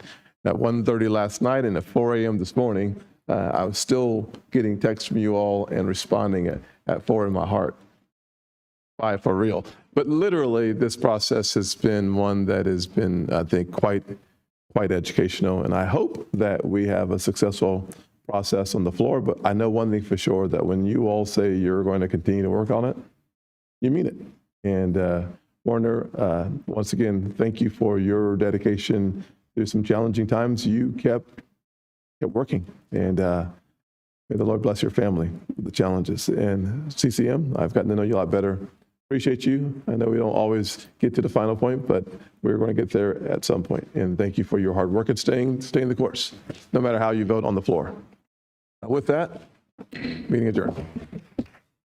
Well, congratulations, folks. We're one step closer, and it looks pretty good. I mean, we'll see what happens by the end of this. A lot of things are going to change, but I do believe wholeheartedly that this is all a necessity. Like, this is just the Clarity Act has to pass ultimately for the benefit of everyone. And if we don't get it passed, well, then there's just going to be a lot more problems for the banks and institutions. But listen, they're already instituting change internally at all the different banks to be able to start taking advantage of the crypto markets and, establishing business models around crypto and blockchain and staking and all of this stuff. So it's happening. It's just a matter of like who's going to get what written into law on their behalf in the midst of this process. And that's it. So thank you guys so much for joining me. This is, I don't know, the last time I've been live for almost 3 hours, but I've also got a lot of work done in the meantime that I'm going to be showing everybody. I may have some really, really, really big announcements at some point in the future. A lot of stuff going on, and I hope I'm able to share it with everybody sooner than later. I'm also working on several projects. My CryptoCrow.io, I'm launching my own AI Academy, and I just shared a screenshot of something I'm building right now. It's a trading assistant. And I'm going to teach everybody how to build it. Once I've perfected it, dialed it in, and I can put it all together in one little package for my academy. And it'll be the first launch of my academy to teach you how to vibe code, how to build applications and projects using different models, what goes where, what does what. And I'm pretty excited about that because I've spent countless hours learning. Hopefully so that I can start teaching you. So until next time, thank you so much for joining me, folks. I really appreciate you being here with me. If you haven't subscribed, make sure you do so. You're going to start learning a lot because I am going to start going live again every day because AI is giving me purpose again. And crypto, of course, is as well. But you know where we are at in the market, we all need to start learning some new things. And crypto and AI will be a marriage in the not so distant future, mark my words. And I want to make sure that all of you that watch my channel understand it and know what's going on. So hit that like button if you don't mind. And thanks for joining me. Crow your coins, and I'll see you soon.